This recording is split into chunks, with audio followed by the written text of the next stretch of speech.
"She is only marrying you to drain your bank accounts," my sister whispered to my fiancé, her voice dripping with fake concern, just 2 weeks before our wedding. My mother sat next to her sipping her sweet tea and adding with a cruel smirk, "Why do not you ask Jada about the older man she has been secretly meeting up with?" I sat across the table perfectly quiet, not offering a single word of defense. I just watched them.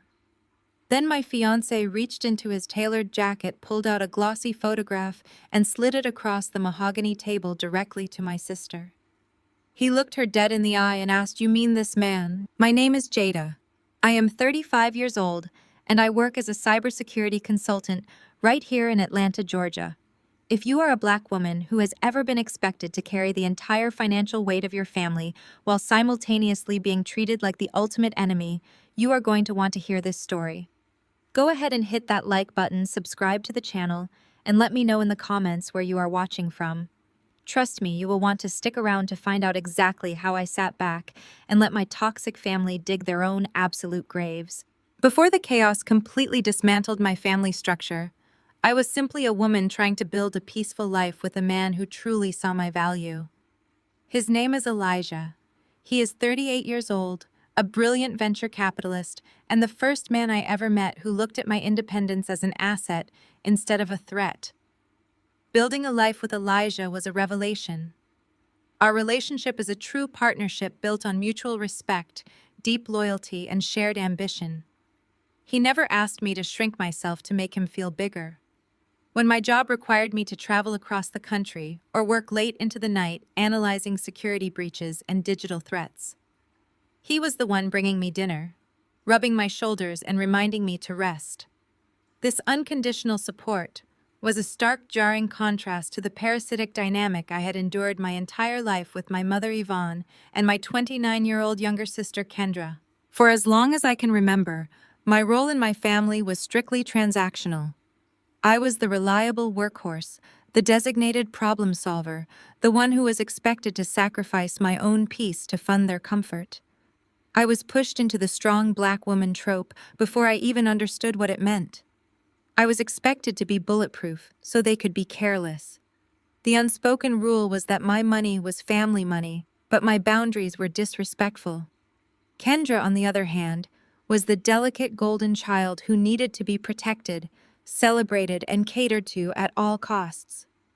While I was pulling all-nighters to earn my degrees and secure my spot in the corporate world, Kendra was dropping out of programs, changing her mind, and relying on my mother to bail her out. And by my mother, I mean my bank account. It was an exhausting, thankless existence, but the sheer depth of their entitlement did not fully reveal itself until I finally found my own happiness with Elijah. That was when their demands escalated from annoying to malicious. The breaking point did not start with a screaming match or a dramatic confrontation. It started quietly on a muggy Sunday afternoon late last summer at our church fellowship hall. My mother was the chairwoman of the annual women's ministry banquet, an event she treated like her personal coronation. She had spent months bragging to the entire congregation about the lavish spread, the elegant floral arrangements, and the high-end catering she had secured. What she conveniently left out of her glowing testimonies was who was actually footing the bill. I was standing in the cramped, sweltering back kitchen of the fellowship hall, sweating through my silk blouse, while the head caterer tapped his foot impatiently against the linoleum floor. The remaining balance was due immediately before his staff would serve the main course. The total was exactly $3,000. I had tried calling my mother's phone 3 times, but it went straight to voicemail. I peeked through the swinging kitchen doors and saw her holding court at the head table, laughing loudly and accepting praise from the pastor's wife. She was completely unbothered, leaving me in the back to handle the financial reality of her expensive tastes. With a heavy sigh of resignation, I pulled my credit card from my purse and handed it to the caterer. I watched the machine process the $3,000 transaction, feeling that familiar hollow sting of being used. I signed the receipt, shoved it into my bag, and pushed my way through the double doors into the main hall, hoping to at least find a seat and enjoy the dinner I had just paid for. The moment I stepped out of the kitchen, the room went quiet as my mother grabbed the microphone at the front of the hall. I stopped walking, expecting perhaps a brief acknowledgement of the effort it took to put the event together. I thought maybe, just maybe, she would say thank you to the daughter who was keeping her reputation intact. Instead, I watched her gesture wildly toward the front row. "Come up here, baby," she called out, her voice echoing through the large speakers. I watched my younger sister Kendra stand up, smoothing down a designer dress that I knew for a fact she could not afford on her part-time salary. Kendra walked up the steps to the stage, basking in the applause of 200 church members.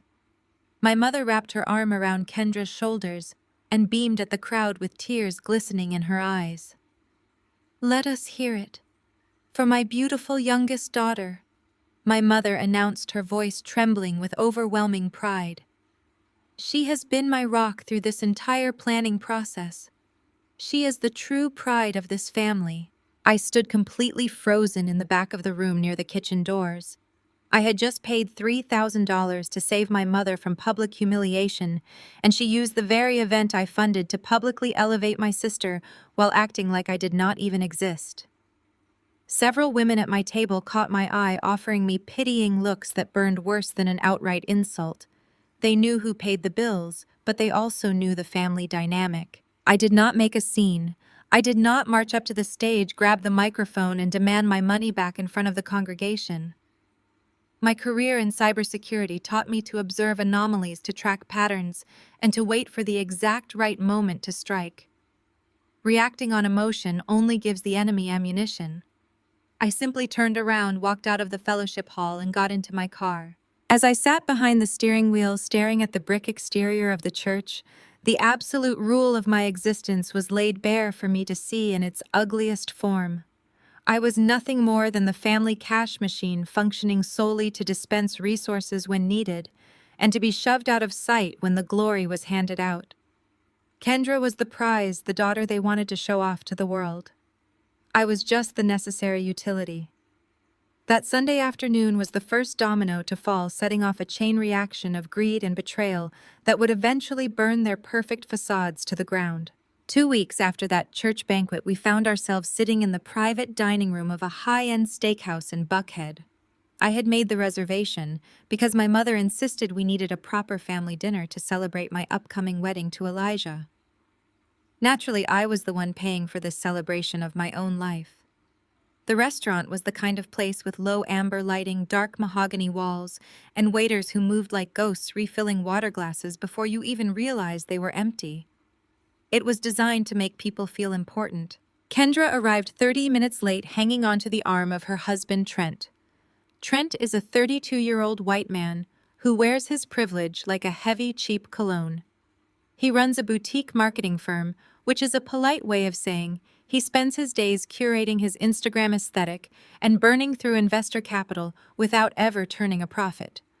He showed up wearing a velvet blazer and a flashy, oversized watch, talking loudly about his cryptocurrency portfolio the absolute second he sat down.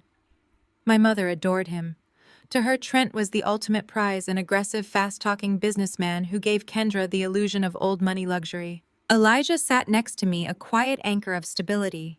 He wore a simple, tailored charcoal suit, pouring sparkling water for my mother with effortless grace. But my mother did not want grace. She wanted to assert dominance.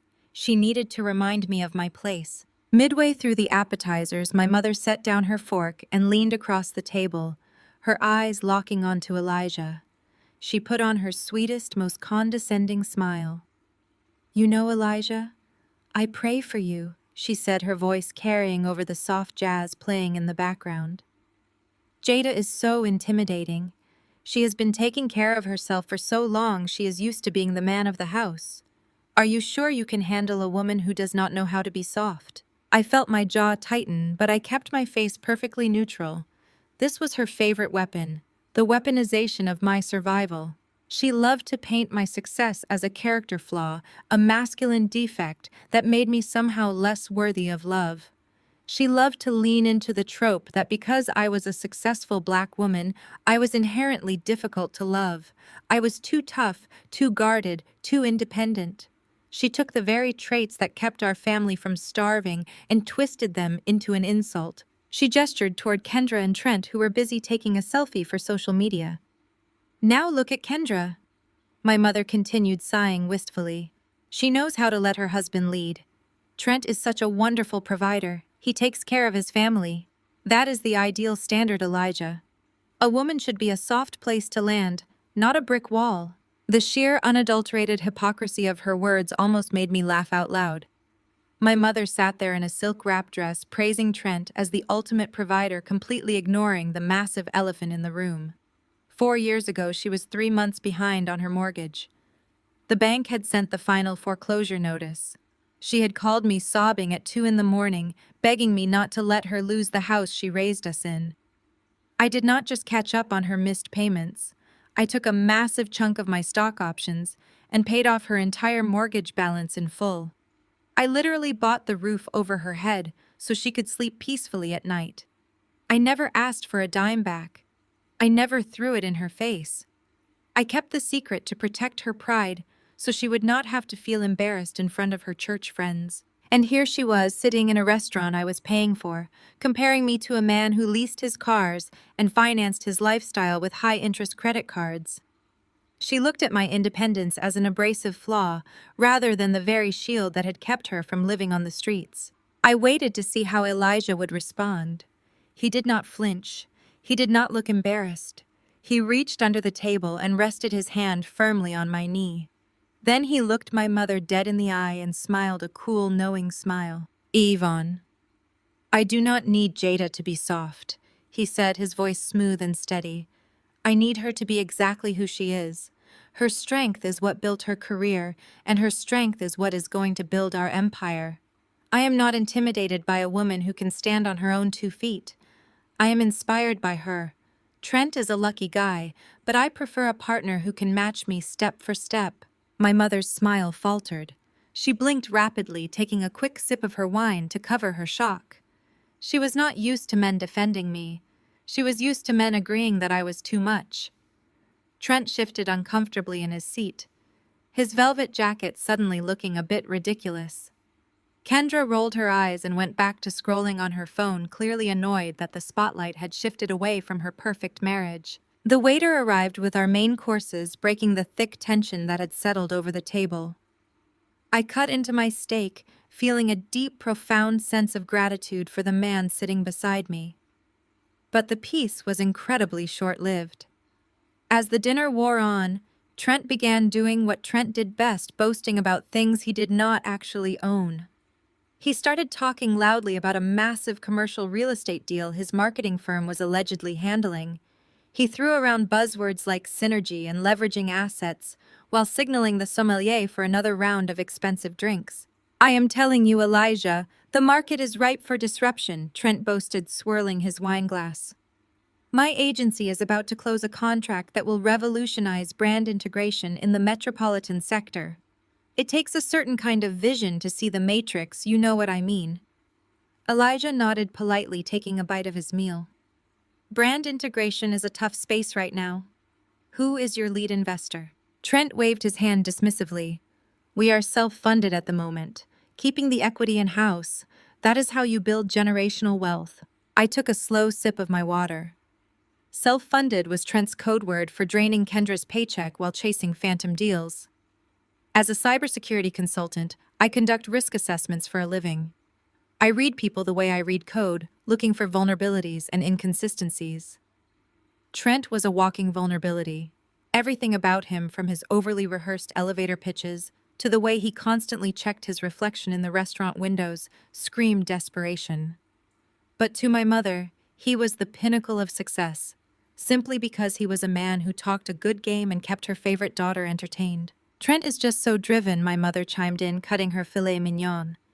"He reminds me so much of your late father, Jada, always thinking about the next big move. That is why Kendra can be so relaxed. She does not have to carry the weight of the world on her shoulders. She can just focus on setting up their new home and planning their vacations." I chewed my food methodically, refusing to take the bait. My mother was deliberately trying to provoke a reaction. She wanted me to snap so she could point her finger and say, "Look at the angry, aggressive black woman. Look at how bitter she is." I would not give her the satisfaction. I knew the truth. I knew my bank statements, and I knew hers. The fact that she was willing to sit here and praise a man for providing an illusion while condemning the daughter who provided actual survival was a level of toxic delusion I could scarcely comprehend. The dinner dragged on, a suffocating display of fake smiles and passive-aggressive jabs. I thought I had seen the worst of my mother's behavior that night. I thought her cruel comments about me being the man of the house were simply her usual brand of emotional manipulation. But I was entirely wrong. The psychological warfare at the dinner table was just the warm-up act. The real assault on my peace and my finances was waiting right around the corner, ready to blindside me the very next day. The illusion Trent was trying so desperately to maintain shattered entirely when it was time to order the final round of drinks. Throughout the meal, he had been posturing, trying to match Elijah in a game he simply did not have the capital to play. He snapped his fingers to summon the sommelier, holding the leather-bound wine list like it was a prop in a terrible movie. He loudly ordered a $500 bottle of Reserve Cabernet Sauvignon, making a grand show of swirling the wine, sniffing the cork, and nodding with exaggerated approval. He looked across the table at Elijah with a smug grin, acting as if dropping $5,000 on fermented grape juice was just a standard Tuesday night for him. The real performance began when the waiter approached with the leather check holder. Trent smoothly slid a heavy metallic-looking credit card from his designer wallet and dropped it onto the small silver tray with an arrogant flick of his wrist. He went right back to talking about his supposed commercial real estate deals, leaning back in his chair with his arms crossed. 5 minutes later, the waiter returned. He stepped close to Trent and leaned down, keeping his voice respectfully low. "I am sorry, sir, but this card has been declined. Do you have another form of payment we might try?" The silence that fell over our side of the table was absolute. Trent's face went from flushed with wine to a stark, sickly pale in a matter of seconds. The velvet blazer suddenly looked like it was choking him. He began patting down his pockets, pulling out his phone and frantically tapping the screen. He let out a loud, forced laugh, claiming his bank must have put a fraud alert on his account because he had been traveling so much recently. It was a pathetic excuse, and everyone at the table knew it. I watched my sister Kendra. Her eyes were wide with panic. She looked at Trent, then she looked directly at me. I felt a sharp, sudden kick against my shin under the table. It was Kendra. Her eyes were wide, frantically darting between me and the waiter. It was the universal silent command of our childhood. "Fix it. Save me. Pay the bill." She fully expected me to quietly open my purse, pull out my own credit card, and hand it to the waiter to save her husband from the humiliation of his own arrogance. She expected me to subsidize the very man my mother had just spent the last hour praising at my expense. I did not move a single muscle. I sat back in my chair, crossed my legs, and stared blankly back at my sister. I let the silence stretch, letting the weight of Trent's fake lifestyle crash down right on top of them. I was not going to be their financial safety net anymore. Elijah watched this entire silent exchange without missing a beat. He did not gloat, and he did not make a scene. With smooth, quiet authority, he reached into his jacket pocket, pulled out his card, and placed it on the silver tray. "Please take care of the entire bill," he told the waiter, his voice calm and steady. Trent stared at his empty hands, thoroughly humiliated. Kendra looked like she wanted to slide under the table and disappear. The walk out to the valet stand was suffocating.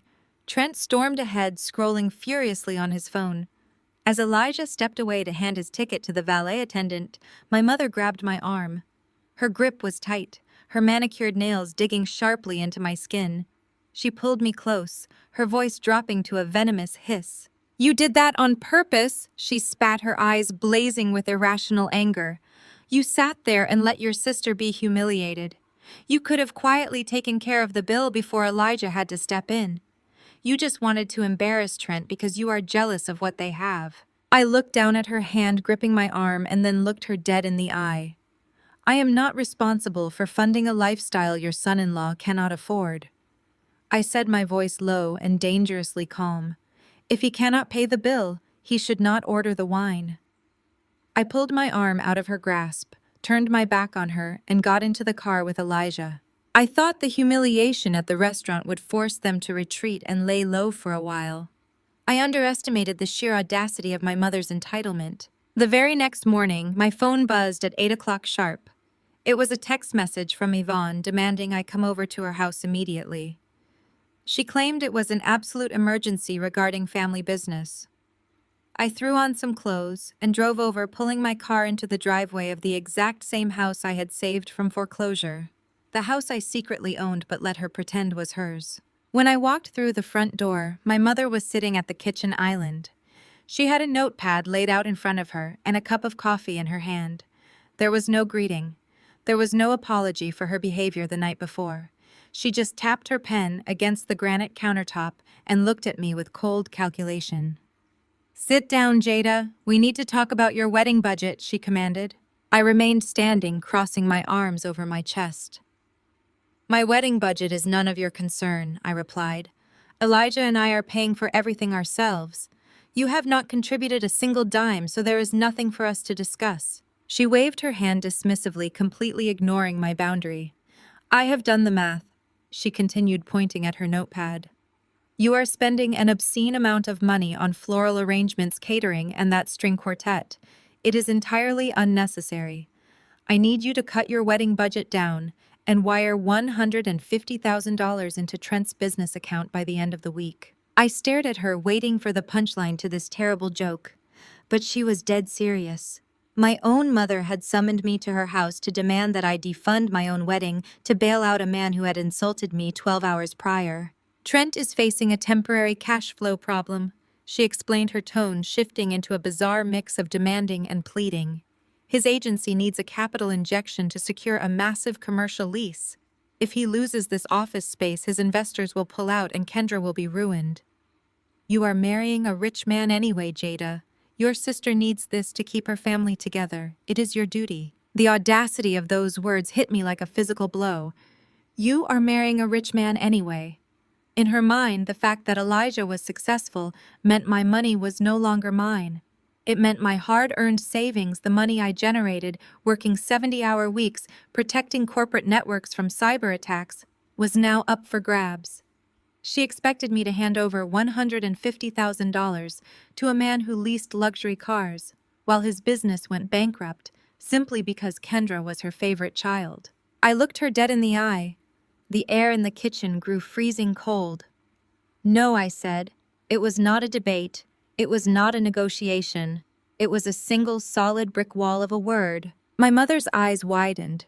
She stood up from the bar stool, knocking her coffee cup so hard it spilled brown liquid across the notepad. "What do you mean, no?" she shouted, her voice echoing off the vaulted ceilings. "I am telling you that your sister is in trouble. She is about to lose everything. You have the money sitting in a wedding fund doing nothing but paying for fancy flowers. You are going to transfer that money today." "I am not giving Trent a single dollar," I replied, my voice lethal and perfectly calm. "I am not his bank. I am not Kendra's safety net. If Trent needs capital, he can go to a bank and apply for a loan like a real businessman. But we both know a bank would laugh in his face because his credit is ruined and his business is a sham. I will not set myself on fire to keep your golden child warm." My mother's face twisted into a mask of pure rage. She hated being told no. She especially hated being told no by the daughter she viewed as nothing more than a financial utility. She stepped closer, pointing a shaking finger directly at my face. "If you do not wire that money to Trent, you are dead to me," she screamed. "You hear me? If you are going to be this selfish, this utterly heartless to your own flesh and blood, then do not expect to see me at your wedding. I will not stand there and watch you marry into wealth while you leave your sister to drown. I will boycott the entire ceremony, and I will make sure the rest of the family knows exactly why." She played her ultimate trump card. She thought the threat of her absence would break me. She thought I was still that little girl desperate for her approval, terrified of public embarrassment, terrified of not having my mother in the front row on the most important day of my life. I looked at her shaking finger. I looked at the spilled coffee on the counter. Then I looked at the woman who had spent my entire life taking my sacrifices entirely for granted. "I will let the wedding planner know to remove your chair," I said without blinking. I turned on my heel, walked out the front door, and drove away. I did not shed a single tear. I thought my firm rejection would be the end of the extortion attempt. I thought they would realize I was untouchable and back down. I was completely wrong. My refusal did not make them back down. It made them desperate, and desperate people do dangerous, malicious things. They were about to launch a coordinated attack to destroy my wedding, my career, and my relationship, without realizing I had the skills to track their every single move. I drove back to my own home that afternoon, leaving my mother standing in her kitchen with her spilled coffee and her empty threats. I went back to my life, to my fiancé, and to my peace. I genuinely believed my mother and sister would retreat into their corner and lick their wounds. I figured they would give me the silent treatment for a few weeks, pout about my lack of compliance, and eventually show up at the wedding pretending nothing happened.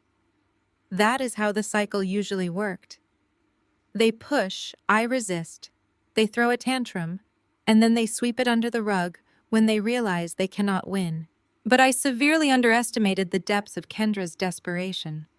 When a parasite is cut off from its host, it does not just walk away quietly, it attacks. My mother must have called Kendra the absolute second my car pulled out of her driveway.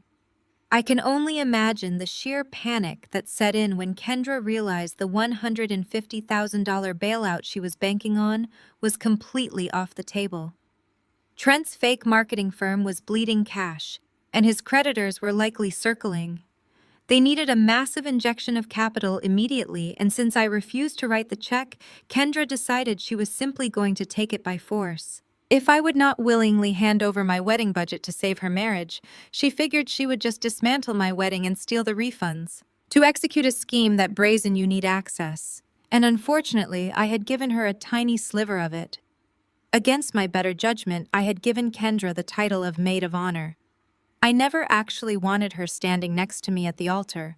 I had a best friend from college who actually supported me, who deserved that spot. But months ago, during the initial wedding planning phase, my mother had relentlessly bullied me into giving Kendra the role. She used every guilt trip in the book, crying about how sisters need to stand united, how it would look terrible to the church congregation if my own sister was not my right-hand woman. To keep the peace and to stop the endless daily harassing phone calls, I gave Kendra the title. I did not give her any actual responsibilities because I knew she was incompetent, but her name was formally listed on my master vendor contracts as the secondary point of contact for day of emergencies. That was the loophole she exploited. 2 days after my confrontation with my mother, Kendra put her plan into motion. She waited until Tuesday morning, knowing exactly what my professional schedule looked like. She knew I had back-to-back corporate security briefings on Tuesdays and would be completely unreachable by phone for at least 4 hours. Her first target was my florist, a high-end luxury floral designer based in Buckhead, who was handling the massive custom installations for our venue. We had put down a non-refundable deposit of $15,000, but the contract had a specific clause for emergency cancellations, allowing a partial refund if requested more than 60 days out. Kendra called the floral studio right as they opened. According to the vendor notes I reviewed later, she put on an award-winning performance. She used her best distressed, deeply concerned sister voice. She told the head designer a tragic, completely fabricated story. She claimed the wedding was entirely called off. She said Elijah and I had suffered a devastating breakup the night before, and that I was far too distraught and heartbroken to make the cancellation calls myself. As the loyal, supportive maid of honor, she was taking on the heavy burden of dismantling the event to spare me the emotional pain. The florist, offering their deepest sympathies, agreed to process the cancellation and refund the eligible portion of the deposit. That was when Kendra made her move. She told the accounting department that because the wedding was canceled, I had already closed the joint bank account Elijah and I were using for the wedding expenses. She instructed them to wire the refund directly to a new routing and account number. It was her own personal account. She did not stop there. Emboldened by how easy it was to manipulate the florist, she immediately called our catering company. The caterer was handling a 5-course plated dinner for 200 guests. The deposit sitting in their escrow account was nearly $30,000. Kendra spun the exact same web of lies. She played the protective sister, shielding me from the trauma of canceling my own big day. She smoothly provided the catering manager with the updated refund forms, sliding her personal banking details into the financial paperwork. She requested that the cancellation be expedited and the funds released immediately to her account to help cover the sudden, non-refundable costs I was allegedly facing from the breakup. She really thought she was a criminal mastermind. She thought because she scammed her way through life with Trent and watched reality television all day, that she possessed the strategic brilliance to outsmart me. She saw a pool of tens of thousands of dollars sitting in my vendor accounts and believed she could quietly siphon it away to pay off her husband's debts before I ever noticed the wedding was canceled. Her entitlement was so profound it completely blinded her to reality. She forgot who was paying for the wedding. She forgot who she was dealing with. She thought she was dealing with the old Jada, the older sister who always cleaned up her messes, who always took the high road to keep the family intact. More importantly, she completely forgot what I do for a living. I do not just work in an office. I build digital fortresses for international corporations. I hunt digital ghosts for a living. And she thought she could commit wire fraud using my name on a Tuesday morning without tripping every single alarm I had set up. I was in the middle of a high-level security briefing with a major financial client when my smartwatch vibrated against my wrist. I had set up custom automated alerts for every single vendor portal tied to our wedding. Most brides just wait for an email confirmation from their wedding planner, but I am not most brides. I treat my personal finances with the exact same military-grade encryption and monitoring that I use for my corporate clients. When the notification flashed across my screen, showing a pending contract cancellation and a change in deposit routing information, I did not gasp. I did not miss a beat in my presentation. I smoothly wrapped up the meeting, thanked the executives for their time, closed my portfolio, and walked calmly back to my private office. I locked the heavy glass door behind me, sat down at my desk, and opened my encrypted laptop. It took me exactly 4 minutes to see the entire sloppy digital trail my sister had left behind. Kendra had logged into the vendor communication portals using the secondary access link I provided her months ago. She had submitted the cancellation forms and attached a new direct deposit authorization.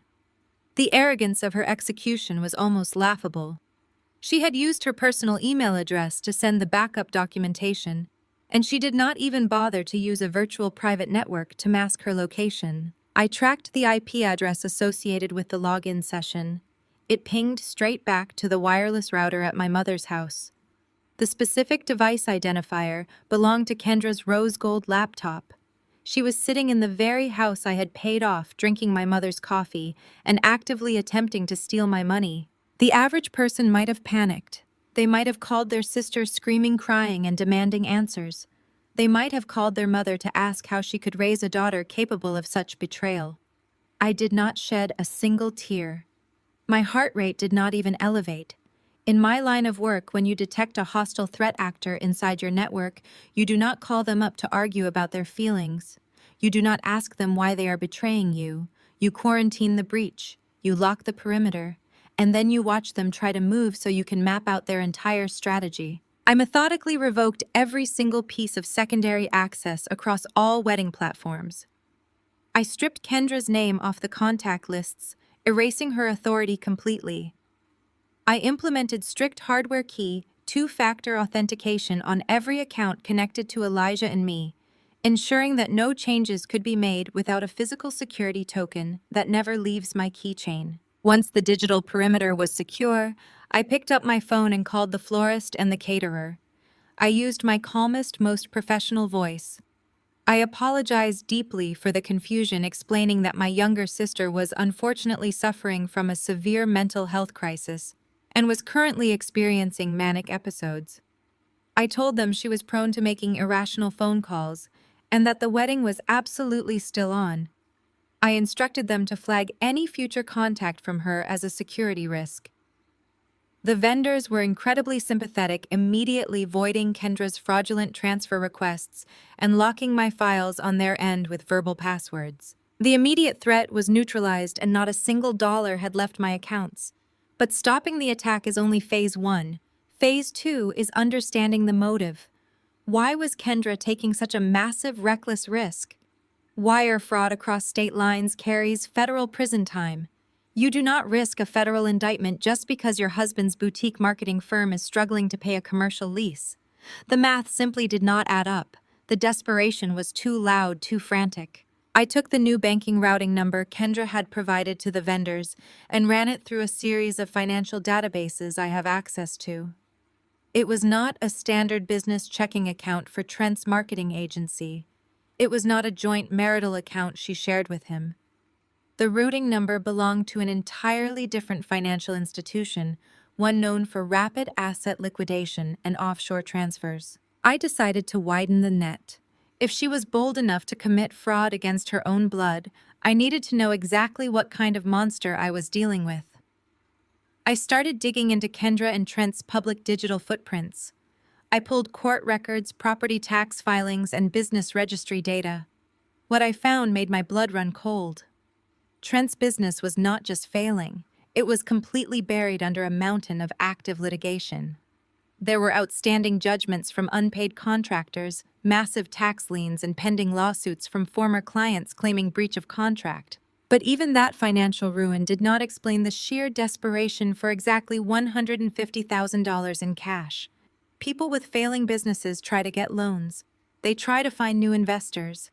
They do not typically resort to stealing wedding deposits through brazen identity fraud, unless there is a much darker, much more immediate threat breathing down their necks. As I cross-referenced the offshore account details with Kendra's recent digital activity, a disturbing picture began to emerge. Kendra was not trying to save her husband's business. She was acting like a fugitive gathering capital. The way she was aggressively trying to route untraceable funds indicated she needed liquid cash, and she needed it fast.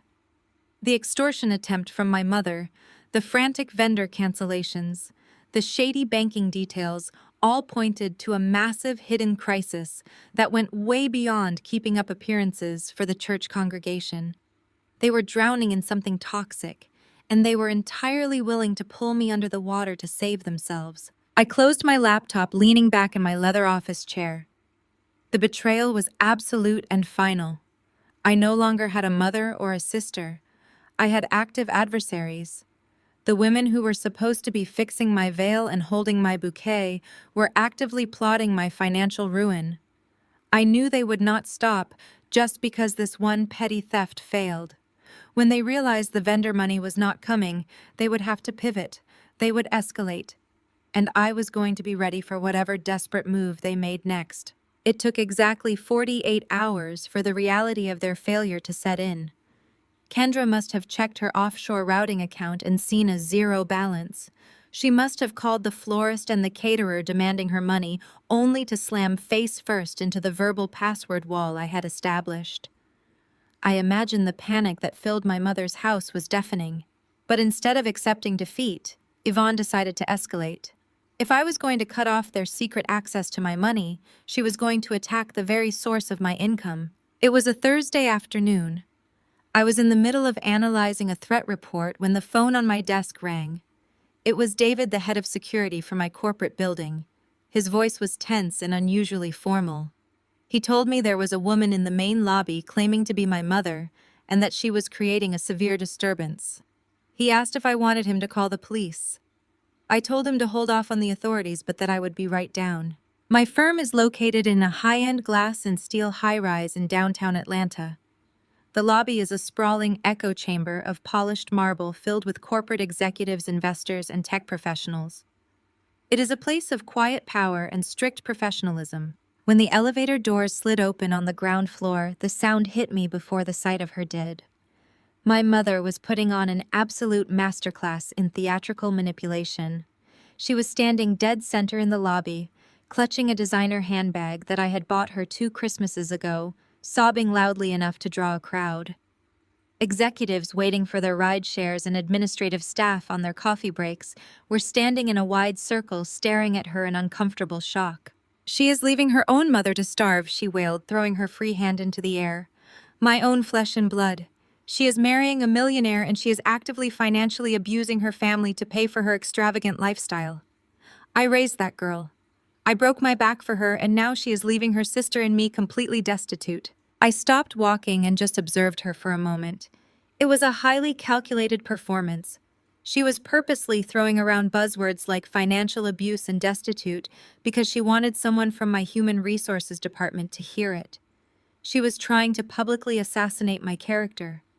She knew that as a Black woman in corporate America, I had to work twice as hard to maintain my professional reputation. She was banking on the fact that I would be so terrified of looking like the angry, erratic Black woman in front of my white colleagues that I would instantly cave.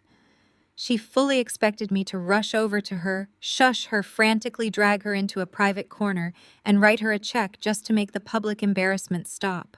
She wanted to hold my career hostage for $150,000. I did not rush. I did not panic. I adjusted my blazer, kept my posture absolutely perfectly straight, and walked right into the center of the crowd. When my mother saw me approaching, she amplified the tears. She reached out her arms toward me, acting like a heartbroken matriarch who had been victimized by a cruel, greedy child. "Jada, please," she sobbed, her voice cracking. "Please do not do this to us. Do not turn your back on your family." I did not reach back. I stopped 3 feet away from her. The entire lobby held its collective breath, waiting for my reaction.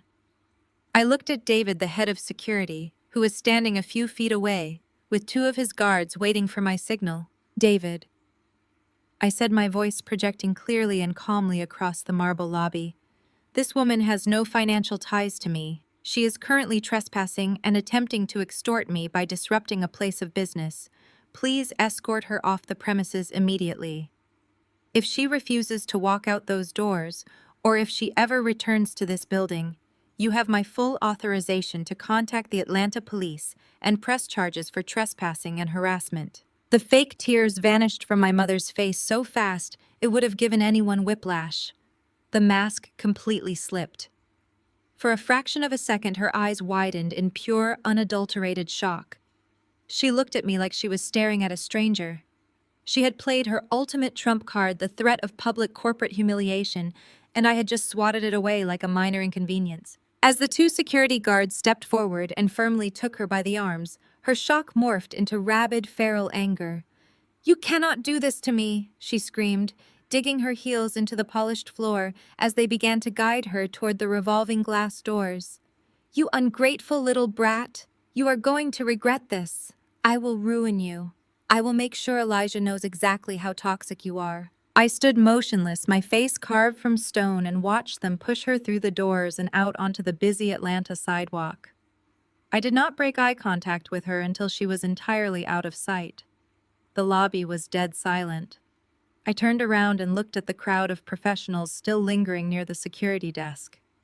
I gave them a polite, tight smile. "I apologize for the disruption," I said smoothly. "Have a great afternoon, everyone." I walked back to the elevator, swiped my badge, and pressed the button for my floor. The moment the steel doors closed, isolating me in the quiet car, I let out a slow, steady breath. My hands were not shaking. I was not crying. What I felt was a cold, terrifying wave of absolute clarity. My mother and sister were not just greedy, they were actively malicious. If they were willing to march into my place of employment and try to destroy the 6-figure career that had kept a roof over their heads for years, just to get cash for Trent, there was no limit to their depravity. They were not trying to manipulate me anymore. They were trying to annihilate me. They wanted to strip me of my resources, my job, and my peace of mind until I had no choice but to surrender to their control. The rules of engagement had entirely changed. I was no longer dealing with a toxic family dynamic. I was dealing with a direct targeted threat to my future and to my upcoming marriage. They were willing to burn my life to the ground to keep their own comfortable illusions intact. I walked back into my office and locked the door. The gloves were officially off. I was no longer going to just play defense and block their attacks. I was going to find out exactly why they were this desperate, and then I was going to use that information to dismantle their lives piece by piece. I sat at my desk and let the silence of my locked office wash over me. My mother had just tried to orchestrate a public execution of my career. That meant she was out of options. She was a rat backed into a corner, biting at anything that moved. I needed to find out exactly what was waiting in that corner with her. Why was the magic number exactly $150,000? It was too specific to be a random demand. In my line of work, you do not need to break the law or hack into classified mainframes to find a person's deepest secrets. People leave massive digital footprints everywhere they go. You just need to know which public databases to search and how to connect the dots. I opened a secure browser and started pulling public records. I started with Trent. I pulled his business registry data, uniform commercial code filings, and public court records. I wanted to see the exact structure of this so-called marketing empire my mother was so eager to fund. It took me less than 20 minutes to verify that Trent was a complete and utter fraud. His company did not even have a real commercial lease. The address listed on his corporate filings belonged to a virtual mail drop in a strip mall. He had no payroll records, no registered assets, and 0 active trademarks. What he did have was a string of small claims court judgments from unpaid freelance graphic designers and catering companies. But when I tallied up his visible debts, they barely scratched $30,000. He was broke, but he was not $150,000 in the hole. Trent was just a flashy distraction. He was the loud, shiny object Kendra used to cover up the real financial hemorrhage. If the massive deficit was not coming from Trent's fake business, it had to be coming from somewhere else. I pivoted my search. I typed my mother's name and address into the county clerk's public property database. 4 years ago, I had wired a massive lump sum to the bank to pay off the mortgage on my mother's house. I remembered the exact feeling of relief when I received the deed showing the property was free and clear. I thought I had secured her future. I thought I had given her the ultimate gift of peace of mind. As the county database loaded the current property records, a cold, heavy stone dropped into the pit of my stomach. The house was no longer free and clear. 6 months ago, Yvonne had walked into a bank and taken out a massive second mortgage on the property. She had bled the equity dry, taking out $200,000 against the house I had paid off. The documents showed the funds were dispersed immediately, and based on the desperate state of her current finances, I knew exactly where that cash had gone. She had handed it straight to Kendra. My mother had literally gambled her own home, the shelter I bought for her with my blood and sweat, just to fund Kendra's fake luxury lifestyle with Trent. But even that staggering betrayal did not explain why she had shown up at my office demanding more money today. If she had already pulled $200,000 out of the house, why was she shaking me down for another $150,000? The math was still incomplete. The hole was deeper. A sharp prickle of paranoia crawled up the back of my neck. When you realize your own mother is capable of gambling away her home, you start to question every single boundary you thought she respected. My hands hovered over my keyboard. I logged into a highly secure portal that allows me to run comprehensive deep-level credit checks. I typed in my own social security number, my heart pounding a slow, heavy rhythm against my ribs. I waited for the loading bar to complete. The screen populated with my financial history. I scrolled past my pristine credit card histories, my spotless mortgage payments, and my flawless auto loan records. Then I saw it. Buried in the active liabilities section was a hard inquiry and a newly opened account from 3 months ago. It was not from a standard bank. It was from a private commercial lending firm. The kind of predatory high-interest lender that operates in the gray areas of the financial sector, extending risky capital to desperate people at loan shark rates. I clicked on the associated digital paperwork, pulling up the PDF scan of the original contract. It was a commercial business loan issued to Kendra's name. But Kendra did not have the credit score or the collateral to secure a loan of that magnitude on her own. She needed a guarantor. She needed someone with flawless credit and substantial assets to co-sign the debt. I stared at the screen, my vision narrowing until the rest of the office seemed to fade away entirely. There on the bottom of the digital contract on the primary guarantor line was my signature. It was a remarkably good forgery. The slant of the J and the loop of the A were nearly perfect, but it was not my hand that signed that document. I zoomed in on the notary stamp attached to the signature page. It was a digital notary stamp authorized by a woman who happened to be one of my mother's closest friends from her church committee. The reality of what I was looking at hit me with the force of a freight train. My mother had not just asked me for a handout. She and Kendra had actively stolen my identity. They had forged my signature on a predatory lending contract, making me legally and financially responsible for a massive high-interest loan. If Kendra defaulted on those payments, the lending firm would not go after her empty bank accounts. They would come directly after me. They would garnish my wages, place a lien on my own home, and utterly destroy the pristine financial reputation I had spent my entire adult life building. My mother knew this. She knew exactly what she was doing. When she summoned me to her kitchen and demanded I wire $150,000 to Trent, she was not asking for a wedding gift. She was desperately trying to force me to put cash into their accounts so they could cover the ballooning interest payments on the fraudulent loan before I found out it existed.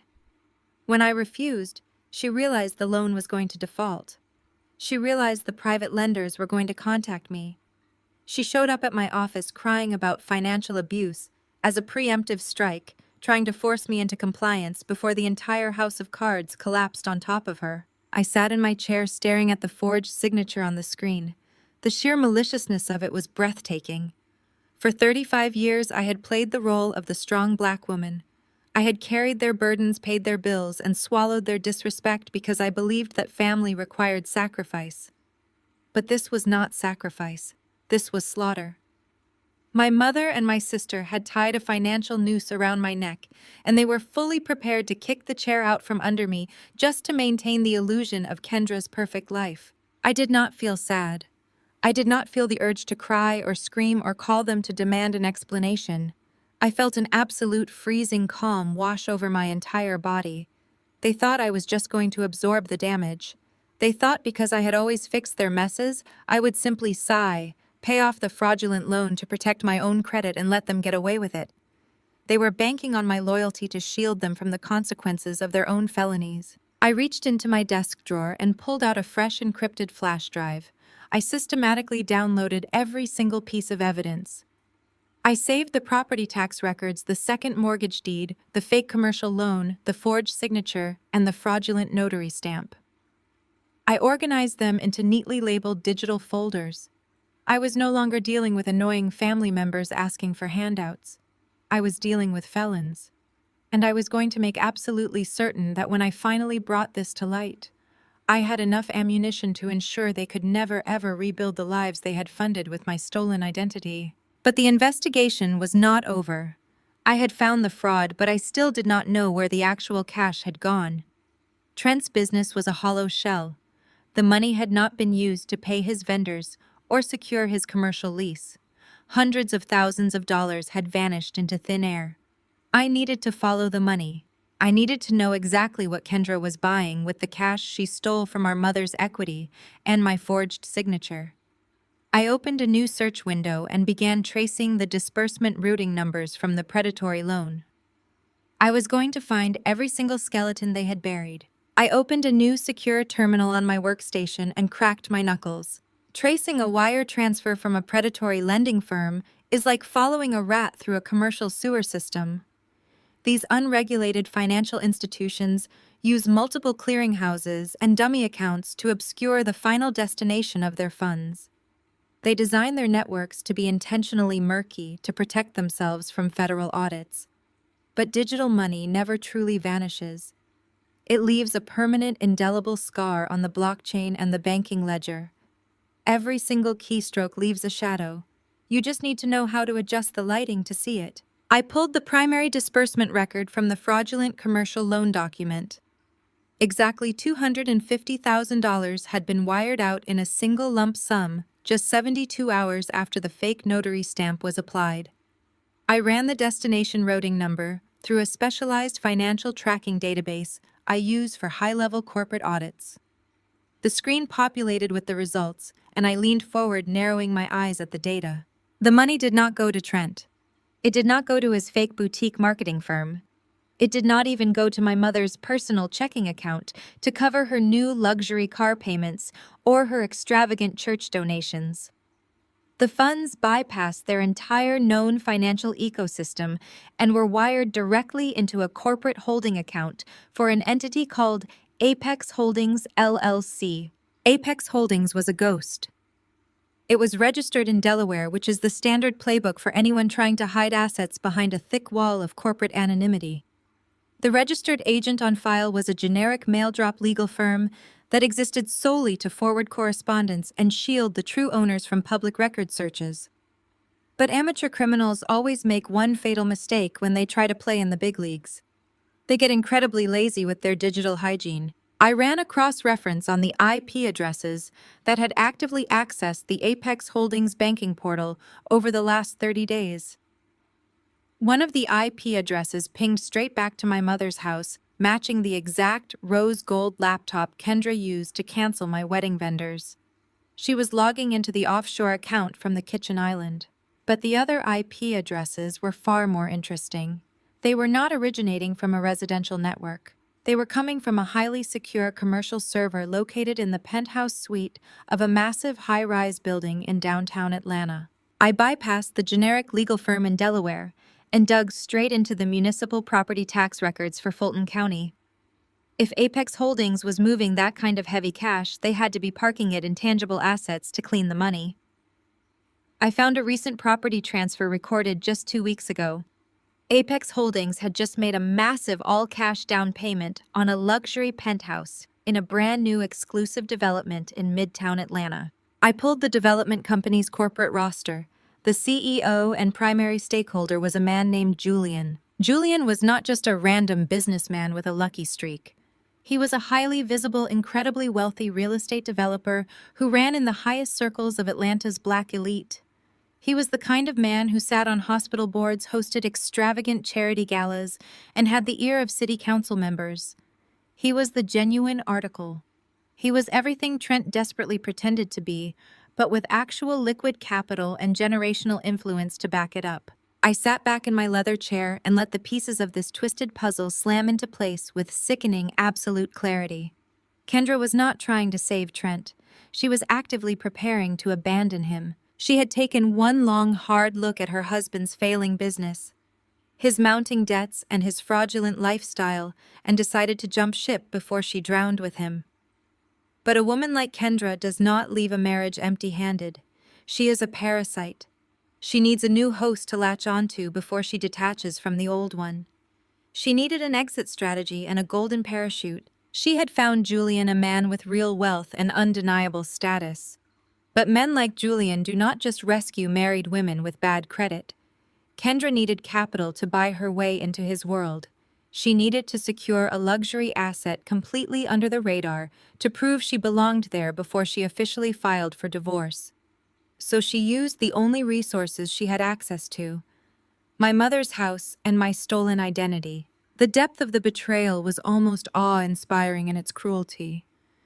Kendra was siphoning hundreds of thousands of dollars into a shell company managed by her billionaire lover.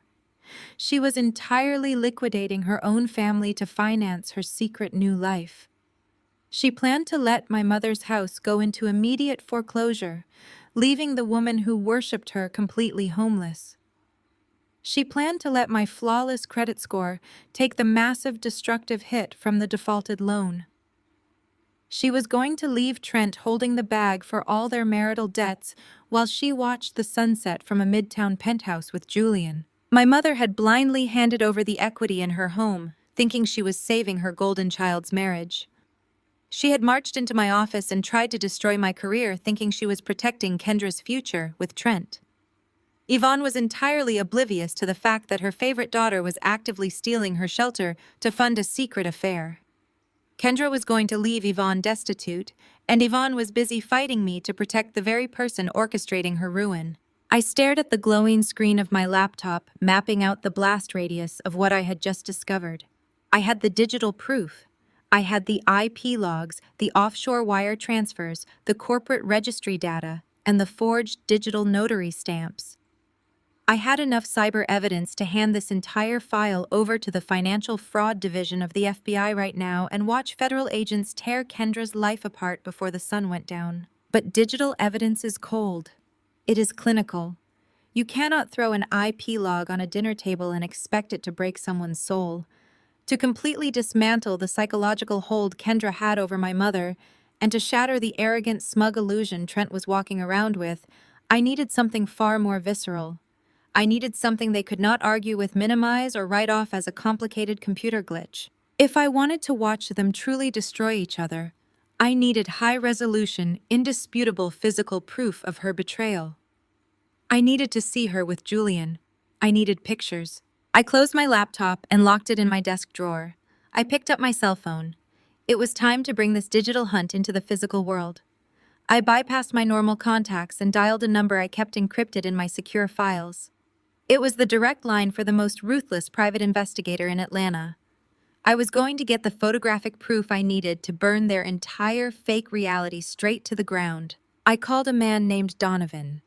He is a former federal investigator who transitioned into private intelligence for high-net-worth clients in Atlanta. He does not advertise. He does not have a website. You only find him if you know exactly who to ask in the corporate security sector. He is incredibly expensive, meticulously discreet, and entirely ruthless. That is exactly what I needed. I met him later that evening in a dimly lit parking garage across town. I handed him a thick envelope containing $10,000 in cash, a printout of Kendra's known daily schedule, her vehicle make and model, and her license plate number. I gave him one singular directive: follow her for 7 consecutive days, document every single location she visits outside of her home, and photograph every single individual she interacts with behind closed doors. I told him I did not care about her trips to the nail salon or her brunch dates with her girlfriends. I wanted him to focus entirely on the unaccounted gaps in her timeline, the hours where she claimed to be helping my mother run church errands, but was actually off the grid. Donovan simply nodded, counted the cash, and disappeared into the shadows. The next 7 days required a level of psychological compartmentalization that would break most people. I had to wake up every morning and go to work as if my own mother had not just tried to orchestrate my professional execution. I had to sit on the couch with Elijah reviewing wedding catering menus and finalizing seating charts while knowing my sister was actively attempting to finance a secret life with my stolen identity. My mother sent me a handful of passive-aggressive text messages throughout the week. She sent scripture verses about the sin of greed and pride. She asked if I had finally come to my senses and realized the importance of familial duty. I read every single message and left her on read. I did not engage. I did not block her. I just let her continue to build a digital record of her own delusion. Meanwhile, Kendra was putting on a spectacular performance on social media. She posted multiple highly edited photos of herself and Trent posing in matching outfits at various Buckhead restaurants. She captioned them with long paragraphs about building a legacy with her husband and the power of Black love. It was absolutely repulsive to watch her play the devoted, doting wife online, knowing she was simultaneously funneling hundreds of thousands of dollars into a shell company to fund her escape. On the morning of the 8th day, my secure work phone rang. It was Donovan. He gave me an address for a secure shared workspace downtown and told me to be there in an hour. When I walked into the private meeting room, Donovan was already sitting at the glass table. He did not offer any small talk. He simply slid a heavy manila envelope across the table toward me. I opened the flap and pulled out a stack of glossy 8 by 10 photographs. Digital evidence is satisfying to a security consultant because numbers do not lie. But there is a very specific, undeniable power in physical photographic proof. The first photograph was a crystal-clear, high-resolution shot of Kendra walking through the opulent marble lobby of a luxury hotel in Buckhead. She was wearing a trench coat and oversized sunglasses, looking incredibly paranoid. The second photograph was taken inside the hotel's secluded VIP lounge. Kendra was sitting in a velvet booth directly across from Julian. The lighting was low, but Donovan had used a professional long-range lens that captured their faces perfectly. There was no mistaking the identity of the wealthy real estate developer. The third and fourth photographs were the absolute smoking guns. They captured the exact moment Julian slid a heavy legal document across the table toward my sister. It was a property deed. Kendra leaned over the table, a massive greedy smile lighting up her face as she signed the paperwork. And then the final photograph. Kendra leaning across the booth, grabbing the lapels of Julian's custom-tailored suit and kissing him with a desperate, passionate intensity that she had never once shown her actual husband. Donovan sat back in his chair and delivered his verbal report. The visual evidence was just the beginning. Donovan had managed to position himself close enough to record fragments of their conversation. He confirmed everything my digital audit had suggested, but he added the fatal logistical details I had been missing. Julian was not just a side piece. He was the architect of her entire exit strategy. According to Donovan's audio fragments, Julian had instructed Kendra to secure the remaining capital by the end of the month. The money she stole using my forged signature was the final down payment required to put the luxury Midtown penthouse entirely in the name of the offshore shell company. Kendra had explicitly told Julian that the second the final wire transfer cleared the international banking hurdles, she was packing her bags. She was going to serve Trent with divorce papers and walk out the door. She had absolutely no intention of paying back a single dime of the predatory loan she had anchored to my name. And even worse, she had no intention of saving my mother's house. Donovan confirmed that Kendra laughed when Julian asked about her mother's living situation. She told him that Yvonne would figure it out because she always expected me to swoop in and save the day. Kendra was fully prepared to let the bank foreclose on the house and throw our mother out onto the street. She was going to leave Trent drowning in their marital debt and leave Yvonne homeless while she watched the sunset from a multi-million-dollar penthouse with her billionaire lover. I paid Donovan his final bonus in cash, thanked him for his exceptional work, and took the envelope back to my house. Elijah was out at a venture capital networking event, giving me the house completely to myself for the evening. I cleared off the massive mahogany dining room table and went to work. This was the most important project of my entire life. I opened my encrypted flash drive and sent every piece of digital evidence to my high-capacity laser printer. I printed the property tax records showing the second mortgage Yvonne had secretly taken out. I printed the fraudulent commercial loan document highlighting the expertly forged signature at the bottom of the page. I printed the enlarged digital notary stamp that my mother's church friend had illegally applied. I printed the IP logs, placing Kendra at the scene of the cybercrime, and the offshore wire transfer receipts, showing the money flowing into the Apex Holdings account. Then I took the glossy, high-resolution photographs Donovan had provided and laid them out perfectly alongside the financial documents. The sheer volume of the betrayal sitting on my dining room table was staggering. It was a masterclass in greed manipulation and familial treason. They had tried to break me financially, professionally, and emotionally just to fund a delusion. I purchased a heavy, thick black leather portfolio. I used clear protective sleeves to mount every single document and every single photograph in perfect chronological order. I organized it like a prosecutor preparing for a capital murder trial. I built a narrative that no one could argue with, a timeline that was absolutely bulletproof. I created a physical weapon of mass destruction designed specifically to obliterate the toxic ecosystem my family had trapped me in for 35 years. I snapped the leather portfolio shut and ran my hand over the smooth cover. I felt no sorrow. I felt no hesitation. I had the motive, the means, and the undisputed proof. All I needed now was the perfect opportunity to detonate it. I needed to trap them in a room where they could not run, where they could not lie, and where their precious public image would be stripped away, leaving nothing but the ugly truth. I had the weapon fully assembled and sitting on my dining room table. I was just waiting for the perfect moment to pull the trigger. But when you are dealing with cornered, desperate people, you have to expect them to lash out. And Kendra was nothing if not a cornered, desperate animal. She had watched her attempt to steal my wedding deposits fail spectacularly. She knew I had locked her out of every single account. That failure did not make her back down. It made her incredibly paranoid. She wanted leverage. She needed something to use against me.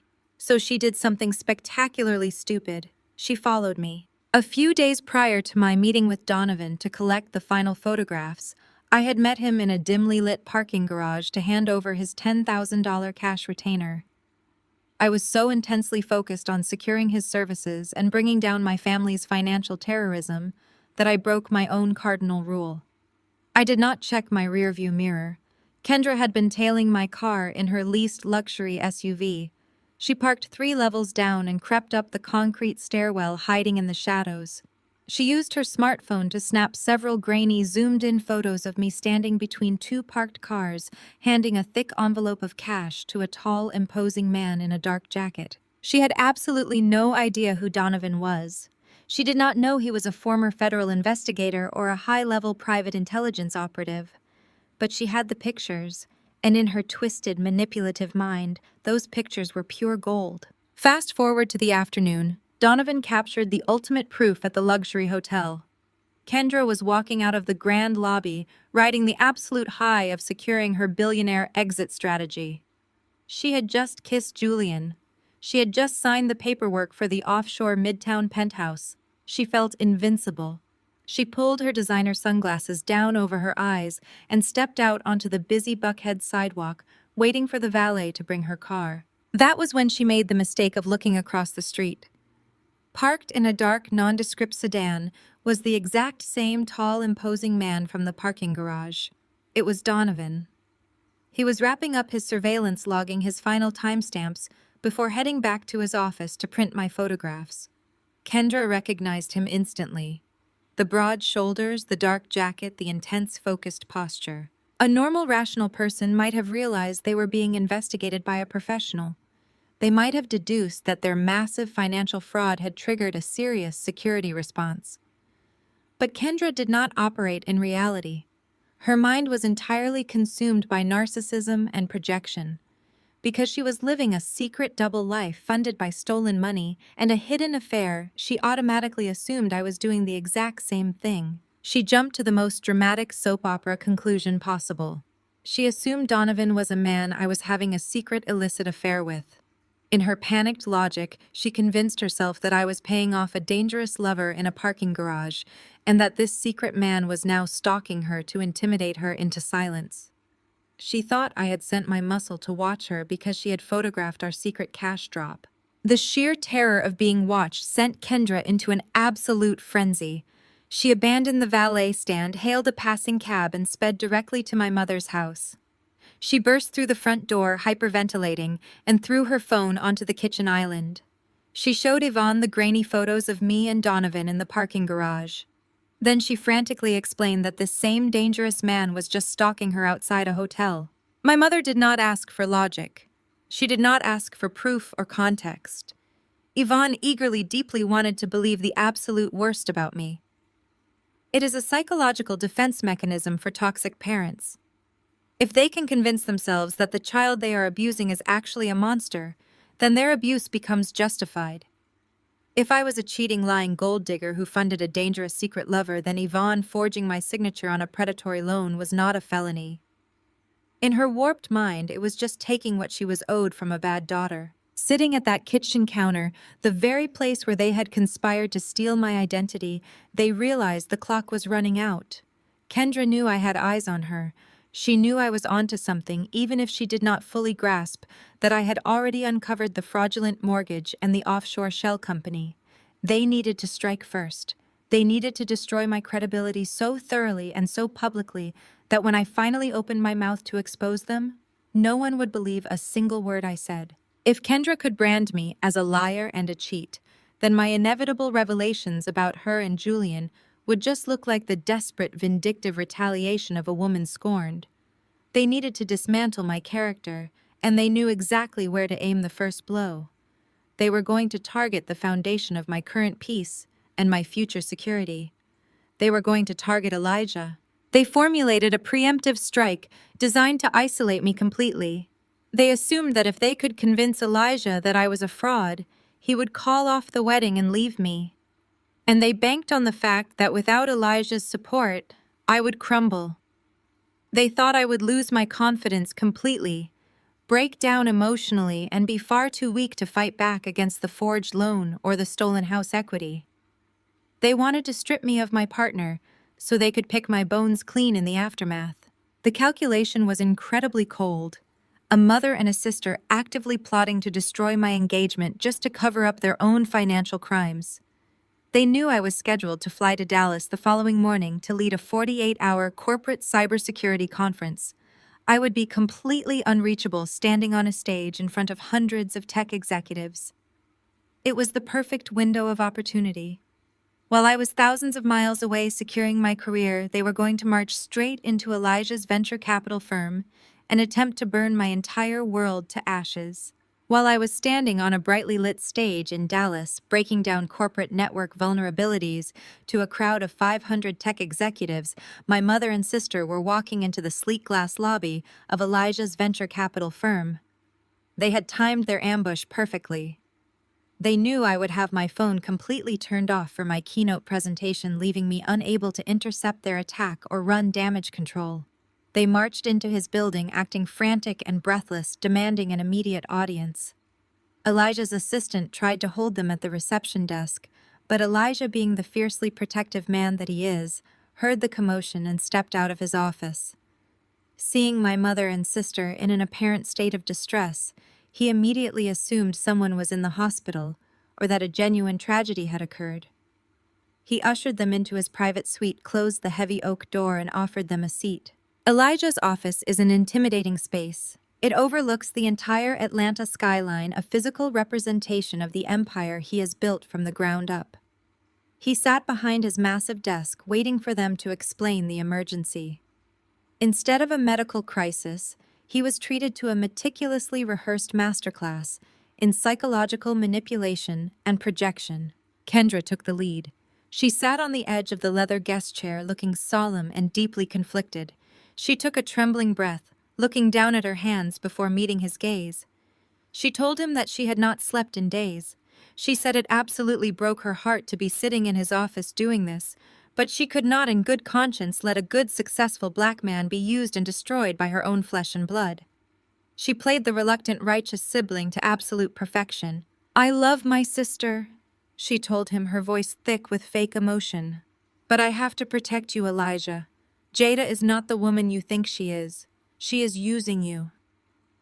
Elijah did not react. He simply sat back in his chair, folded his hands, and waited for her to present her case. Kendra reached into her designer handbag and pulled out a manila folder. She slid it across the desk toward him. Inside were the grainy, out-of-context photographs she had snapped of me in the parking garage. The pictures clearly showed me standing between two parked cars, handing a thick, heavy envelope to a tall, imposing man in a dark jacket. Because the lighting was poor and she had taken the photos from 3 levels up, Donovan's face was partially obscured in the shadows, making him look incredibly menacing. Kendra pointed a shaking finger at the photographs. She spun a narrative so wildly unhinged it could have won an Emmy. She claimed that the man in the photo was my secret lover. She told Elijah that I had been carrying on an illicit double life for years, and that this man was a dangerous, shady individual I was actively funding. She twisted her own paranoia into the story, claiming that this secret man had been stalking her outside of a hotel in Buckhead because she had accidentally discovered our affair. She painted me as a reckless, deceitful woman who was paying off a dangerous paramour in dark parking garages while pretending to be an upstanding corporate consultant during the day. Once Kendra had laid the foundation of the lie, my mother moved in for the kill. Yvonne leaned forward, pulling a tissue from her purse and letting the tears flow freely. It was a performance I had seen 1,000 times before whenever she needed to avoid accountability or extract sympathy from a crowd. But this time she was weaponizing her tears to completely dismantle my character. Yvonne cried that she had failed as a mother. She sobbed that she had tried to raise me with strong Christian values, but that I had lost my way entirely. Then she dropped the financial lie. This was the most breathtaking piece of projection I had ever witnessed in my entire life. She told Elijah that my secret double life was completely draining the family dry. Yvonne sat in that office and actively accused me of the exact felonies she had committed. She claimed with a straight face that I had secretly driven the entire family into massive, crippling debt to fund my dangerous lifestyle. She told him that I had forced her into terrible financial positions and that I was bleeding my sister's household dry just to keep my secret lover happy and quiet.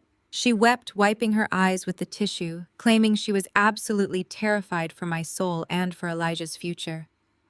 Then she delivered the ultimate poison dart. She looked at the man I loved, the man I was preparing to build a family with, and she delivered the line they thought would end my relationship forever. "Jada is only marrying you to pay off her hidden financial ruin," Yvonne cried, her voice echoing in the quiet office. "She is drowning in debt, Elijah. She is using your wedding and your bank accounts to save herself and her lover from the mess she created. She wants your money. As soon as you say your vows, she is going to drain everything you have built. We had to warn you before she ruins your life the way she ruined ours." They sat back in their chairs and waited for the explosion. They expected Elijah to lose his mind. In their toxic worldview, men were easily manipulated creatures driven entirely by ego and insecurity. They assumed that the mere suggestion of another man, combined with photographic evidence of a cash drop, would immediately trigger Elijah's pride. They thought he would stand up, flip the desk, scream about betrayal, and immediately call off the wedding. They expected him to thank them profusely for saving him from a gold-digging fraud. They severely underestimated the man sitting across from them. They did not understand that Elijah operates at a level of strategic intelligence they could not even begin to fathom. He did not yell. He did not show a single ounce of anger or panic. He simply looked at the photographs, looked at my mother and sister, and maintained an absolutely impenetrable poker face. He calmly thanked them for bringing this grave matter to his attention. He told them he needed time to process this devastating information and asked them to keep this conversation strictly between the three of them until he could confront me himself. He escorted them out of his office with the utmost courtesy, leaving them with the distinct impression that their mission was a spectacular success. Kendra and Yvonne walked out of that venture capital firm, believing they had just won the war. They thought they had successfully isolated me, stripping away my powerful fiancé and leaving me totally defenseless. They were absolutely certain that when I returned from Dallas, I would be returning to a canceled wedding, a broken heart, and a thoroughly destroyed reputation. But their arrogance blinded them to their own fatal error. They thought they were burning my house down, but they had just handed us the match to ignite theirs. My mother has never been known for her patience. She and Kendra had barely made it to the parking garage of Elijah's firm before the urge to cement their victimhood became entirely overwhelming. Yvonne could not just wait for the wedding to be canceled. She needed the applause of her audience. She needed the immediate validation of our extended family and her church committee. She pulled out her phone and logged into her social media account to launch her nuclear strike. She typed out a masterfully vague, yet devastatingly targeted status update. She wrote about the heavy burden of motherhood and the sacrifices she had made. She wrote about the agonizing pain of watching a child lose their moral compass to greed. She ended the post with a call for prayers for daughters who live in deceit and hide their sins in the dark. It was the ultimate weapon of the toxic matriarch, the public prayer request that actually functions as a targeted character assassination. I was sitting in the Dallas airport, waiting to board my flight back to Atlanta, when the fallout hit my phone. I had just turned my device back on after my final corporate workshop. A barrage of text messages flooded my screen in rapid succession. They were not from my mother. They were from my aunts, my older cousins, and women I had known since Sunday school. They had taken my mother's bait completely. The messages were dripping with self-righteous venom. Aunt Vivian texted me saying I was a disgrace to Black women everywhere for trying to trap a good man to pay off my messy debts. My cousin Lisa sent a long paragraph calling me a gold digger and telling me that the entire family was absolutely disgusted by my secret double life. They had completely convicted me without ever once asking for my side of the story. They were so eager to see the successful independent woman fall from her pedestal that they swallowed my mother's absolute fiction without a single drop of skepticism. This is the hidden tax of the strong Black woman trope. They expect you to carry the financial weight of the entire family on your back without complaint. But the absolute second you stop handing out your money, or the moment a rumor drops that challenges your perfection, they will tear you to shreds. They resented my success just as much as they depended on it. I sat in the airport lounge reading message after message. I did not respond to a single one. I did not defend myself. I just turned my phone on airplane mode, boarded my flight, and prepared for what I assumed would be the hardest conversation of my entire life. I spent the 2-hour flight running through every possible scenario.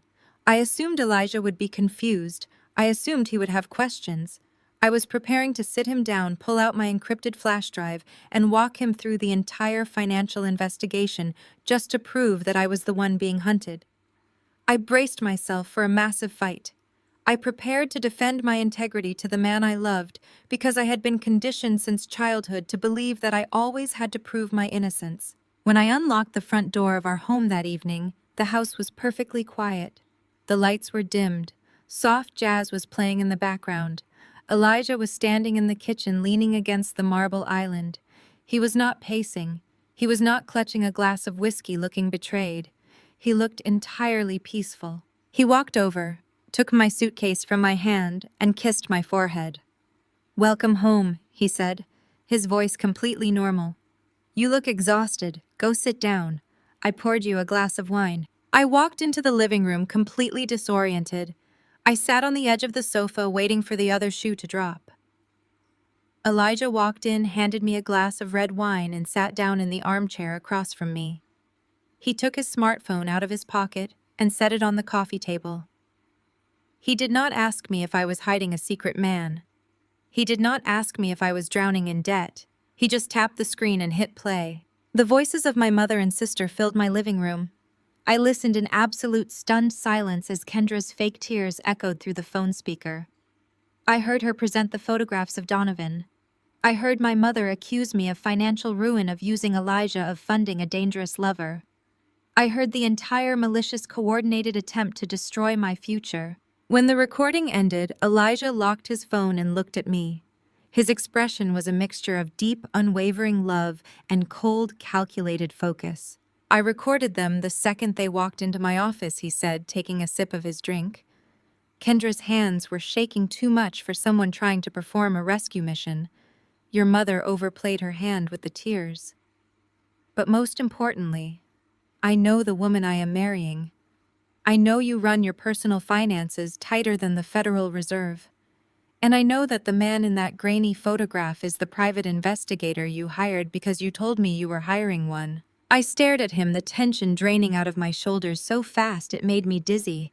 He never doubted me, not for a single fraction of a second.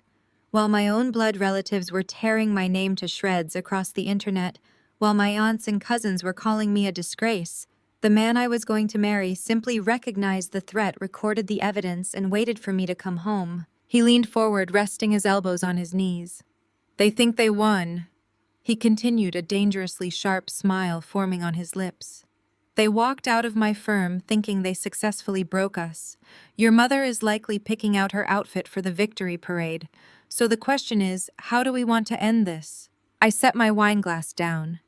The exhaustion from the flight completely vanished, replaced by a surge of pure, unfiltered adrenaline. I stood up, walked over to my work bag, and pulled out the thick black leather portfolio I had assembled the night before I left for Dallas. I placed it on the coffee table right next to his phone. I opened the cover, revealing the bank statements, the forged commercial loan, the digital notary stamp, and the high-resolution photographs of Kendra kissing Julian. Elijah methodically flipped through the pages. He studied the financial documents with the eye of a seasoned venture capitalist, immediately recognizing the depth of the fraud. When he reached the photographs of the real estate developer, his eyes narrowed. "This is not just a family dispute, Jada," he said, closing the portfolio. "This is a multi-tiered financial crime. They committed felony fraud. They stole your identity. They siphoned stolen capital into a shell company." "I know," I replied, my voice matching his clinical tone. "And tomorrow I am handing the entire financial packet over to the bank's fraud division. But before the authorities step in, before the lawyers freeze their accounts, I want to look them in the eye. I want to watch them realize that their entire fake reality has been dismantled. I want Trent to know exactly what his wife is doing, and I want my mother to realize she gave away her home to fund it." Elijah nodded slowly, his strategic mind aligning perfectly with mine. "We do not do it at a family house," he instructed. "We do it in public. We do it somewhere they cannot scream their way out of. Somewhere they are forced to sit and absorb the damage. We invite them to a private room at a restaurant. We make them think they are showing up to hear you confess. It was a brilliant psychological trap. We would feed their ego. We would let them walk into the room thinking they held all the power, thinking I was broken and ready to beg for mercy. We would let them get comfortable in their arrogance before we dropped the absolute undeniable truth right onto their dinner plates. I picked up my phone, navigating past the dozens of hateful text messages from my extended family. I opened a new message thread with my mother, sister, and Trent. I typed out a brief, urgent invitation to a private dinner at the most exclusive steakhouse in the city. I told them I knew what they had discussed with Elijah and that we needed to have a final settlement conversation. I pressed send, watching the message deliver. The bait was set, the snare was primed. My family wanted to play a game of ruthless destruction, but they forgot that I am the one who writes the code. The text message I sent was a masterclass in baiting a trap. I kept my words deliberately brief and laced with just enough manufactured desperation to make my mother and sister feel like they had won the absolute lottery. I told them that Elijah and I needed to have an urgent private dinner to discuss a financial settlement. I hinted that I was ready to come clean about everything and make things right to protect the family name. I knew exactly how their greedy minds would translate that message. They read it and immediately assumed I was terrified. They thought I was begging for a quiet, secluded space to cry, confess to my secret double life, and hand over a massive hush money check to stop them from ruining my engagement completely. Their response was practically instantaneous. My mother texted back within 3 minutes saying they would meet us there because as a family, they were always willing to offer grace to a repentant sinner. I read her response to Elijah and we both shared a cold, knowing look. The predator always feels the most powerful right before the cage snaps shut. Elijah utilized his corporate connections to book the most secure private dining room at a notoriously exclusive steakhouse in the heart of Buckhead. It was the wine cellar room located on the lower level of the restaurant, far away from the main dining floor. The space featured heavy oak-paneled walls, a massive solid wood dining table, and thick soundproof glass doors covered by heavy velvet curtains. Once you stepped inside and closed those doors, you were entirely isolated from the rest of the world. No one could see in, and more importantly, no one could hear you scream. Elijah and I arrived 20 minutes early. I was dressed in a tailored emerald green suit, my hair perfectly pressed, my makeup flawless. I did not look like a woman showing up to an execution. I looked like the executioner. Elijah sat beside me, radiating a quiet, lethal calm. He placed the heavy black leather portfolio on an empty chair right next to his leg, completely out of sight. When the heavy oak doors finally swung open, Yvonne, Kendra, and Trent walked into the room looking like they were attending a royal coronation. Their arrogance was so thick it practically sucked the oxygen out of the room. My mother was wearing a brand new designer pantsuit, likely purchased on a credit card she could no longer afford. She walked with her chin tilted high, a smug, triumphant smile plastered across her face. Kendra followed closely behind, clinging to Trent's arm, holding a luxury handbag that I knew for a fact was purchased with my stolen identity. But Trent was the absolute worst of the three. He strutted into that private dining room like he owned the entire building. He wore another one of his cheap, flashy velvet blazers, acting like a high-rolling executive who had just closed the deal of a lifetime. He genuinely believed that his wife and mother-in-law had successfully dismantled my relationship. He thought Elijah was sitting there furious and humiliated, ready to dump me and perhaps throw some venture capital money at Trent out of sheer male solidarity. They took their seats across from us. They did not even wait for the private waiter to offer water before they started ordering the most expensive cocktails on the menu. Trent ordered a rare double-barrel bourbon. My mother asked for a premium martini. Kendra requested a top-shelf champagne. They ordered with the reckless abandon of people who absolutely believed they were about to walk out of this restaurant hundreds of thousands of dollars richer. The waiter took their orders, bowed politely, and exited the room, pulling the heavy soundproof doors tightly shut behind him. The click of the latch echoing in the quiet space was the exact sound of the trap engaging. Trent took the lead. He leaned back in his plush leather chair, crossed one leg over his knee, and looked at me with an expression of profound unearned superiority. He actually had the audacity to sigh and shake his head like a disappointed patriarch. "Jada, I am glad you finally came to your senses." Trent began, his voice dripping with condescension. "You have been running around for years acting like you are untouchable just because you make a little bit of money in corporate America. But this secret life of yours, this mess you dragged your family into it, shows your true character." I sat perfectly still, my hands folded neatly on the table. I let him speak. I wanted him to dig the hole as deep as humanly possible. "You need to learn your place, Jada." Trent continued, completely oblivious to the cold, predatory stare Elijah was currently directing at him. "You have a real problem with authority. You try to emasculate the men around you because you want to be the boss of every situation. You think your paycheck makes you a man. But real men, Elijah and myself, we do not tolerate being manipulated by a woman who does not know how to submit and respect her family." It was a staggering display of delusion. Here was a mediocre, failing businessman who leased his lifestyle and relied entirely on his wife's financial fraud, lecturing a highly successful black woman on submission and respect. He was projecting his own massive insecurities directly onto me. He felt small and inadequate in his own failing career, so he relished the opportunity to tear down a woman who out-earned him. My mother nodded eagerly in agreement, taking a slow sip of her martini. "Trent is absolutely right, Jada," she chimed in, her tone sickeningly sweet. "We came here tonight because we love you, and we want to help you clean up this disgusting mess. But you have to humble yourself. You have to admit what you did.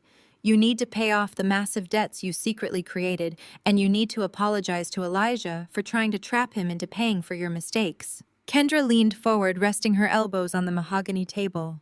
She tried to arrange her face into a mask of deep sisterly concern, but she could not completely hide the greedy smirk tugging at the corners of her mouth. "We just want to protect the family name," Jada Kendra said softly. "If you transfer the funds to cover the damages and make things right financially, we can put this ugly chapter behind us. We can help you start over. But you have to be honest with us tonight. No more lies, no more secret men." The sheer audacity of her words hung in the air. Kendra, sitting there in a dress paid for by my credit score, looking her husband in the eye while secretly planning to abandon him for a billionaire, was lecturing me about honesty and secret men. It was a level of sociopathic behavior that truly defied logic. Elijah leaned forward, resting his forearms on the table. He looked at Trent, then at Yvonne, and finally locked his gaze onto Kendra. He did not yell. He did not show a single ounce of anger.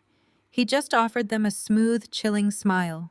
"I appreciate you all coming tonight," Elijah said, his voice low and incredibly calm.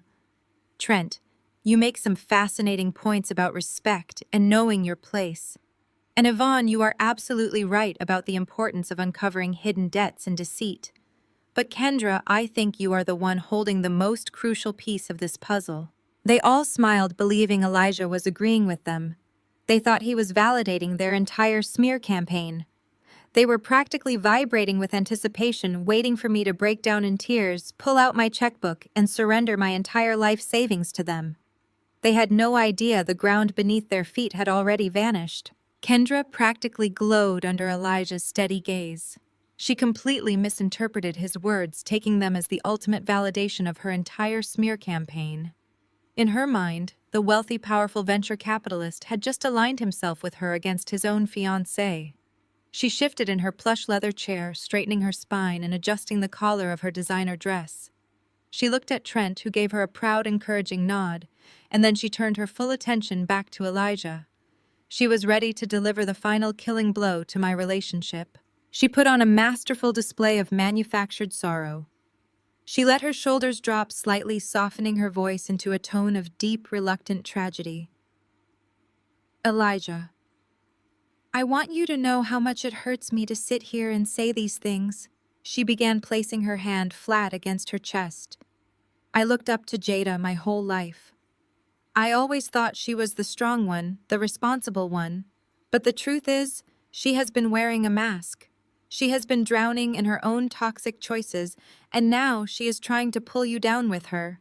Trent reached over and patted Kendra's hand, playing the role of the supportive husband perfectly.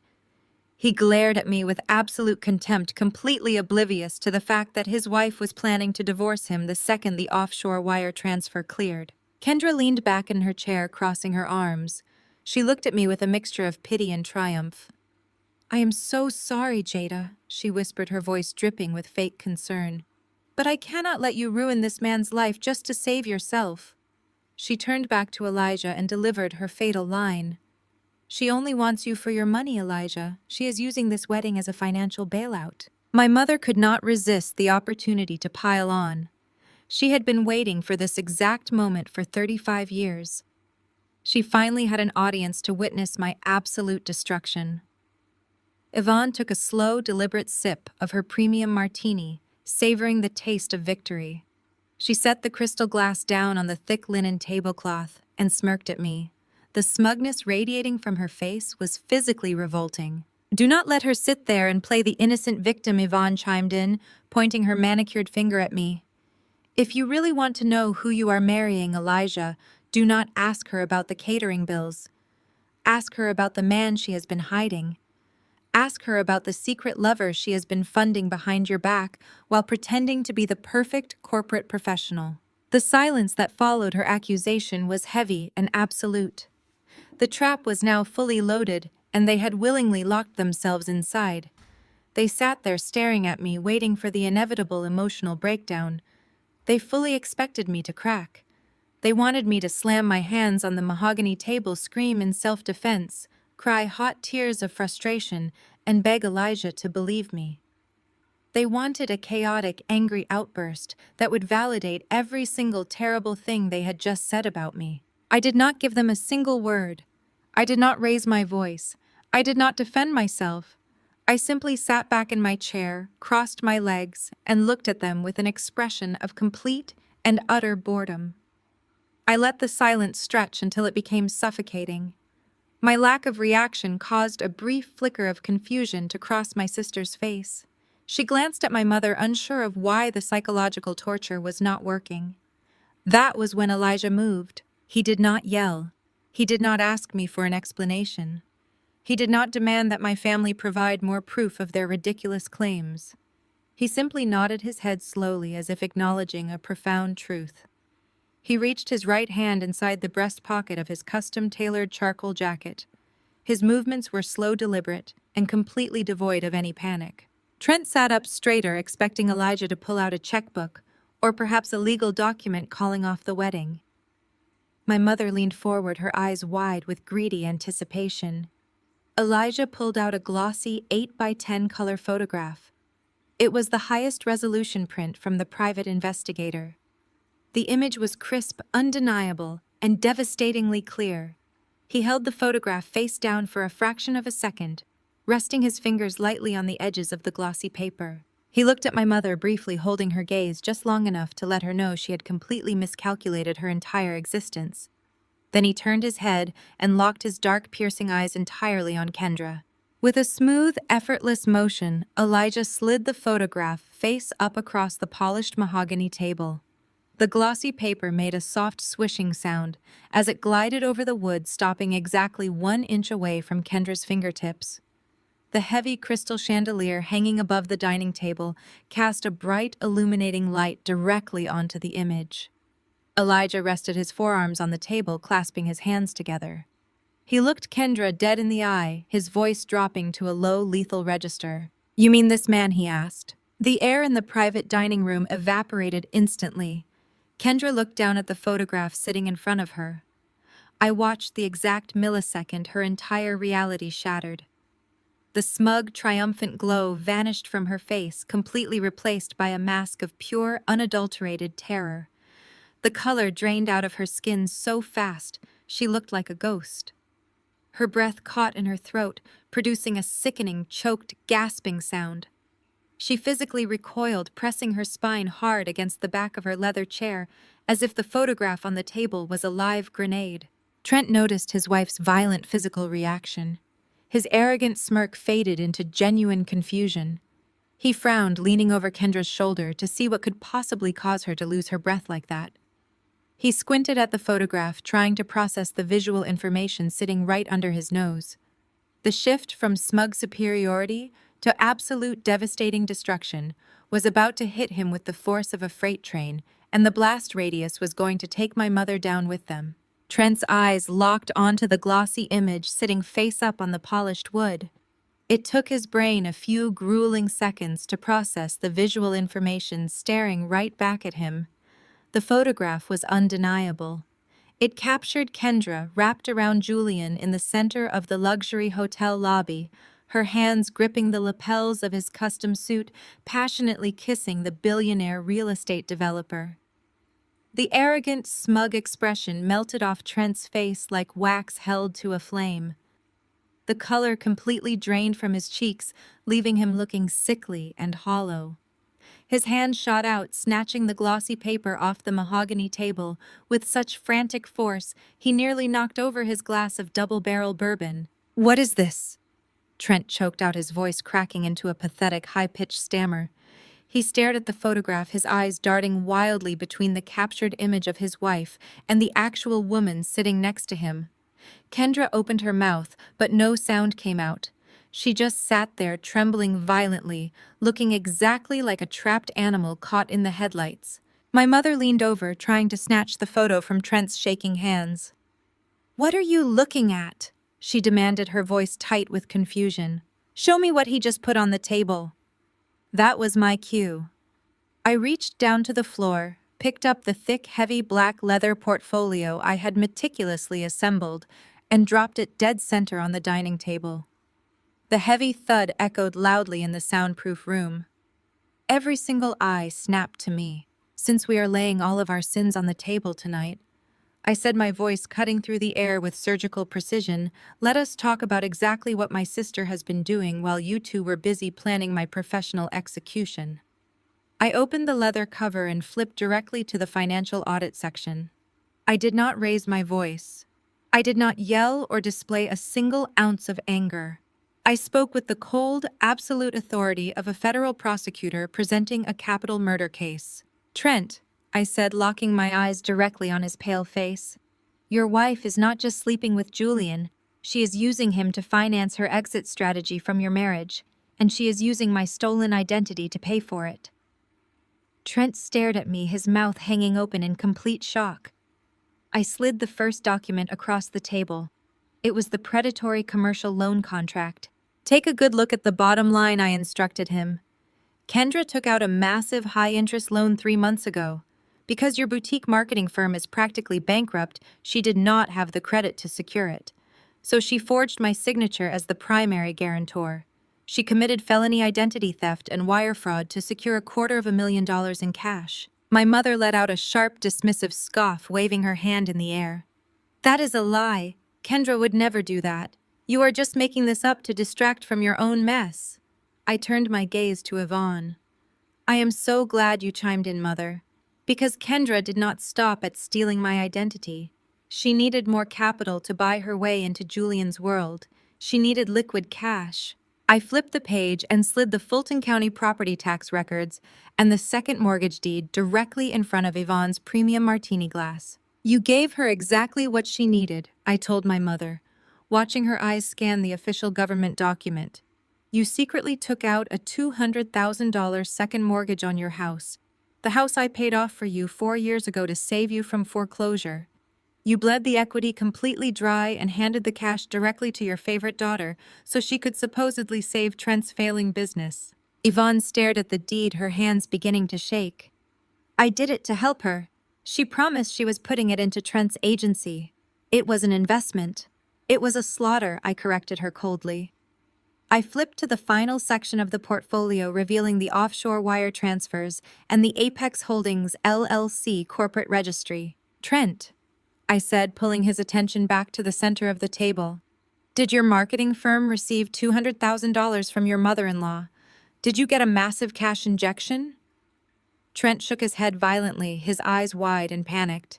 "No, we are drowning in debt. We are getting sued. I never saw a single dime of that money." "Exactly," I said. Because Kendra never gave it to you. She took the money from the forged loan, and she took the equity from our mother's house, and she wired every single penny of it into an offshore shell company managed by her billionaire lover. She used your money, mother, to buy a luxury midtown penthouse with Julian. The realization hit my mother with devastating, undeniable force. She looked at the wire transfer receipts, recognizing her own banking details printed on the confirmation page. The blood completely vanished from her face, leaving her a ghostly, sickly gray. She turned slowly to look at her golden child. "You took my house," Yvonne whispered, her voice cracking with pure, unadulterated horror. "Kendra, the bank sent me a warning letter last week. If we do not make the payment, they are going to foreclose. You told me the money was safe." Kendra was sobbing now, heavy, frantic tears pouring down her face, ruining her perfect makeup. She tried to reach out for our mother, but Yvonne physically recoiled, pressing her spine hard against the back of her leather chair. "You stole my home to buy an apartment with another man!" Yvonne screamed, her voice shattering the quiet ambiance of the room. Trent finally snapped out of his shock. The arrogant, posturing businessman was entirely gone, replaced by a furious, humiliated husband who had just realized he was left holding the bag for total financial ruin. He slammed his fist onto the mahogany table, rattling the crystal glasses. "You are leaving me for him!" Trent roared, leaning over the table and getting right into Kendra's face. "You let me sit here and defend you while you are funneling cash to some real estate developer? We are getting sued by 3 different contractors, Kendra. You bankrupted us." "It was Jada's fault," Kendra shrieked, grasping at straws, pointing a shaking finger at me. "She set me up. She tracked my laptop. She is trying to ruin us." The private dining room erupted into absolute, unchecked chaos. Trent was screaming at the top of his lungs, calling Kendra every vile name in the book. My mother was hyperventilating, clutching the property deeds, sobbing hysterically about losing her house and being left out on the street. Kendra was crying, trying to shout over both of them, spinning wildly conflicting lies that absolutely no one was buying anymore. They were tearing each other to shreds, right there in the middle of the most exclusive restaurant in Atlanta. Elijah and I did not say another word. We had delivered the truth, and the resulting detonation was thorough and absolute. I closed the black leather portfolio and tucked it under my arm. Elijah stood up, smoothing the front of his charcoal jacket. He reached into his pocket, pulled out a stack of crisp $100 bills, and tossed them casually onto the mahogany table to cover the drinks they had ordered. I stood up, adjusting my emerald green suit. I looked at the 3 of them, a fraudulent husband, a treacherous sister, and a mother who had gambled away her own security to destroy mine. They were so consumed by their own destruction they barely noticed us moving. Elijah opened the heavy soundproof oak doors. We walked out of the wine cellar room together, stepping back into the quiet, refined atmosphere of the main restaurant, leaving them locked inside, screaming at each other as their entire world burned to ashes. The cool night air hit my face the moment Elijah and I stepped out of the restaurant, and it felt like breathing for the very first time in my life. We handed our ticket to the valet in perfect silence. I did not look back at the heavy oak doors of the restaurant. I did not need to. The muffled sounds of Trent shouting and my mother hyperventilating were permanently etched into my memory, marking the exact moment my family's toxic empire collapsed. We got into the car and drove back to our quiet, secure home, leaving the wreckage entirely in our rearview mirror. I knew the fallout would be catastrophic, but the sheer speed at which they destroyed each other was a marvel to witness. Karma is not always some invisible, mystical force. In this case, karma was a forensic financial audit and a humiliated, mediocre man with a bruised ego. Trent did not just pack a bag and leave his wife. A man like Trent, whose entire identity is wrapped up in the illusion of wealth and control, becomes incredibly dangerous when publicly emasculated. He took the high-resolution photographs I had left on the mahogany table, and he weaponized them. Before the sun even came up the next morning, Trent filed for a highly contested divorce. But he did not stop at the courthouse.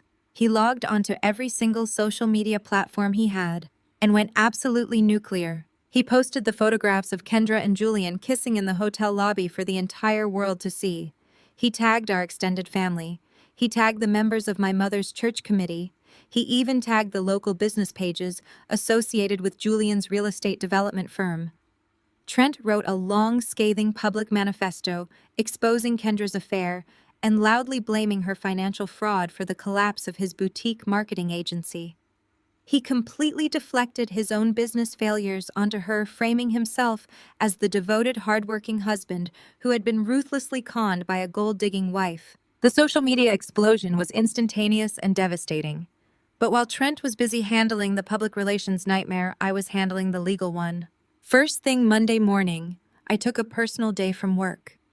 I drove to the regional headquarters of the commercial lending firm that had issued the fraudulent high-interest loan. I did not call customer service. I walked directly into the executive lobby and requested an immediate audience with their lead fraud investigator.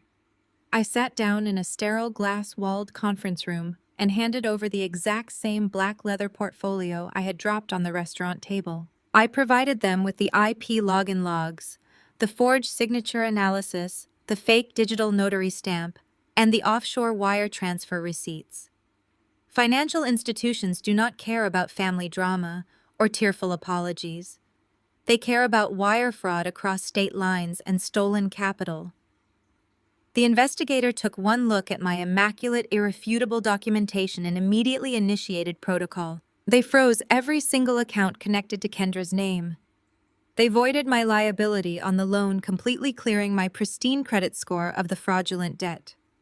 Then they forwarded my entire dossier directly to the district attorney and the Financial Crimes Division. Kendra's brilliant exit strategy evaporated overnight.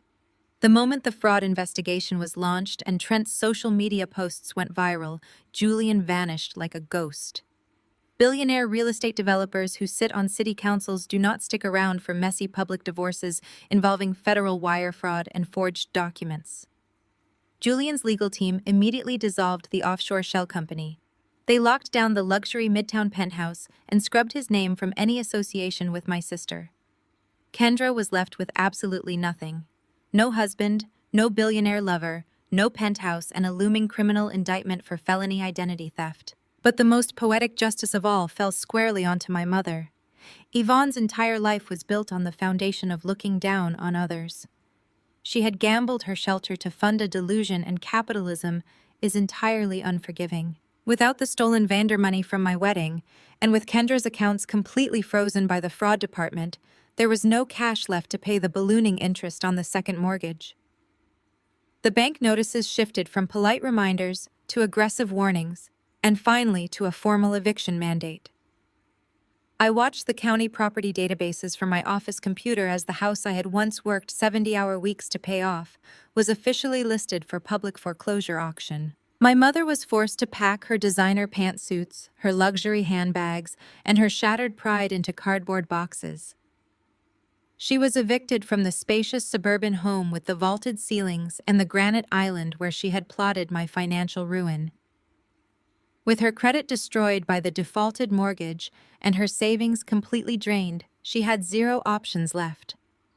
Yvonne was forced to sign a lease on a cramped, dingy, low-income apartment on the far outskirts of the city. The woman who had looked me in the eye and called me a failure was now living in a space smaller than my home office. The isolation that followed was the final nail in their coffin. The same extended family members and churchwomen who had flooded my phone with hateful, venomous text messages just weeks prior suddenly developed profound amnesia. Aunt Vivian, cousin Lisa, and the rest of the self-righteous committee members who had called me a disgrace to black women turned their backs on Yvonne and Kendra so fast it caused whiplash. In their circles, status and reputation are everything. Trent's aggressive public exposure of the affair, combined with the very real, very public foreclosure of Yvonne's house, made my mother and sister entirely radioactive. The church community completely shunned them. They lost their prestigious front row seats at Sunday service. They lost their committee titles. They lost the audience they had spent their entire lives performing for. They were cast out, left to rot in the absolute humiliation of their own actions. They had tried to bury me under a mountain of lies just to protect their comfort. But I did not just survive the avalanche. I stepped aside and watched them bury each other. The silence they were left with was not just a lack of noise. It was the deafening sound of a permanent, absolute reckoning. Exactly 1 month after the collapse of their fraudulent empire, the final test of my boundaries arrived at my front door. It was a miserable Tuesday morning. A cold, persistent rain was washing over the streets of Atlanta, matching the bleak reality my mother was now forced to live in. I was sitting in my home office, sipping a hot cup of coffee and reviewing a security protocol for a client when the monitor on my desk lit up. The camera feed from the main security gate of my private community had been activated. I looked at the high-definition screen and saw Yvonne standing outside the heavy wrought iron gates. She did not have her luxury SUV anymore. She must have taken a public bus or a cheap rideshare to get to my neighborhood. The woman staring into the security camera was entirely unrecognizable from the arrogant matriarch who had sipped premium martinis and laughed at my expense just weeks ago. Her hair was pulled back into a messy knot. Her posture was slumped, and she was wearing a plain rain jacket that offered very little protection from the cold drizzle. I could have ignored the alert. I could have easily pressed a single button on my intercom system and instructed the community security guards to escort her off the premises. But a digital rejection felt too cowardly. It felt incomplete. I needed to close this door myself, and I needed her to see my face when I locked it forever. I put on my trench coat, picked up an umbrella, and walked out of my front door. I took my time walking down the manicured sidewalk toward the security gate, feeling the cool, damp air against my skin. When Yvonne saw me approaching through the iron bars, her face contorted into a mask of pure, desperate agony. She immediately launched into the performance of a lifetime. "Jada, please!" she cried, her voice cracking as she gripped the wet metal bars of the gate. "Please, you have to let me in. I lost everything. The bank took the house. Kendra will not even answer my phone calls. I am living in a terrible apartment and I have nothing left. You are my daughter. You have to help me." I stopped 3 feet away from the gate, keeping the iron barrier firmly between us. I did not open my umbrella. I just stood in the rain looking at the woman who had brought me into this world and tried to destroy my place in it. "I am so sorry, Jada," she sobbed, pressing her face against the cold metal. "I was wrong. I was so blinded by Kendra that I made terrible mistakes. But we are blood. You know how hard this world is for us. Black families need to stick together. You cannot leave your own mother out here to suffer. God commands us to honor our parents and forgive. We have to stick together." She played the ultimate cultural card. She tried to weaponize the very concept of Black familial loyalty, utilizing the same community trauma and solidarity that she had happily discarded when she was busy stealing my identity. She expected the guilt to overwhelm my logic. She expected the sight of her shivering in the rain to break my resolve and force me back into the role of the savior. I looked at her, truly looked at her, and felt absolutely nothing. There was no lingering anger. There was no pity. There was only a profound, deep emptiness where my love for her used to reside. "You did not care about blood when you forged my signature on a predatory loan," I told her, my voice perfectly steady, carrying effortlessly over the sound of the falling rain. "You did not care about Black families sticking together when you mortgaged the very house I paid for just to fund Kendra's secret affair with another man. You threw me to the wolves because you thought I was strong enough to survive the bite. You thought my strength meant I did not deserve your protection." Yvonne shook her head violently, tears streaming down her wet cheeks. "No, Jada, please, I was desperate. You were greedy," I corrected her, cutting off her excuses. "And you bet on the wrong daughter." I took one step closer, looking directly into her panicked, tear-filled eyes. I delivered the final absolute blow. "You are nothing to me now." I turned my back on her and began walking up the sidewalk toward my warm, secure home. I could hear her wailing behind me, screaming my name and begging me to come back to the gate. I did not break my stride. I did not look over my shoulder. I simply walked inside, locked my door, and let the storm wash away the last remaining traces of my toxic family. 6 months later, Elijah and I stood on a pristine white sand beach in the Maldives. The crystal-clear turquoise waters of the Indian Ocean gently lapped at the shore behind us. The sun was setting, casting a brilliant canvas of gold and violet across the sky. Our destination wedding was everything I had ever dreamed of, and more importantly, it was entirely devoid of drama. There were no tense whispers, no passive-aggressive toasts, and no anxiety about who was going to ruin the evening. We were surrounded by a small, intimate circle of 50 people who genuinely loved, celebrated, and respected us. As I stood there holding the hands of the man who had unflinchingly protected my peace, I felt an overwhelming sense of victory.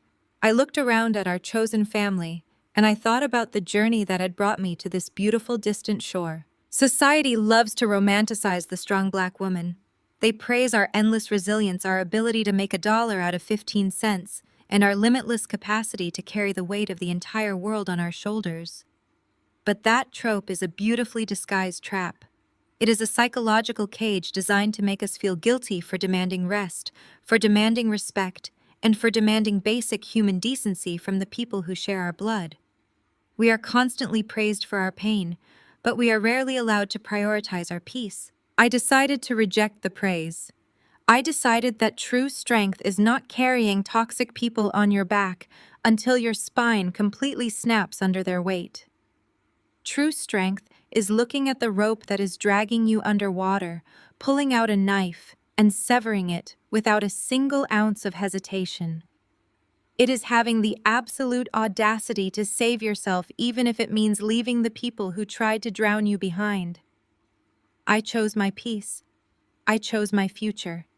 And I chose the man who chose me. Have you ever had to cut off toxic family members to protect your peace and your future? Tell me your story in the comments.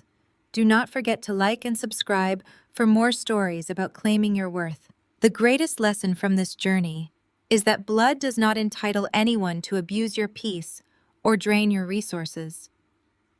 Society often conditions us to be the unbreakable backbone of our families, demanding endless sacrifices under the guise of loyalty.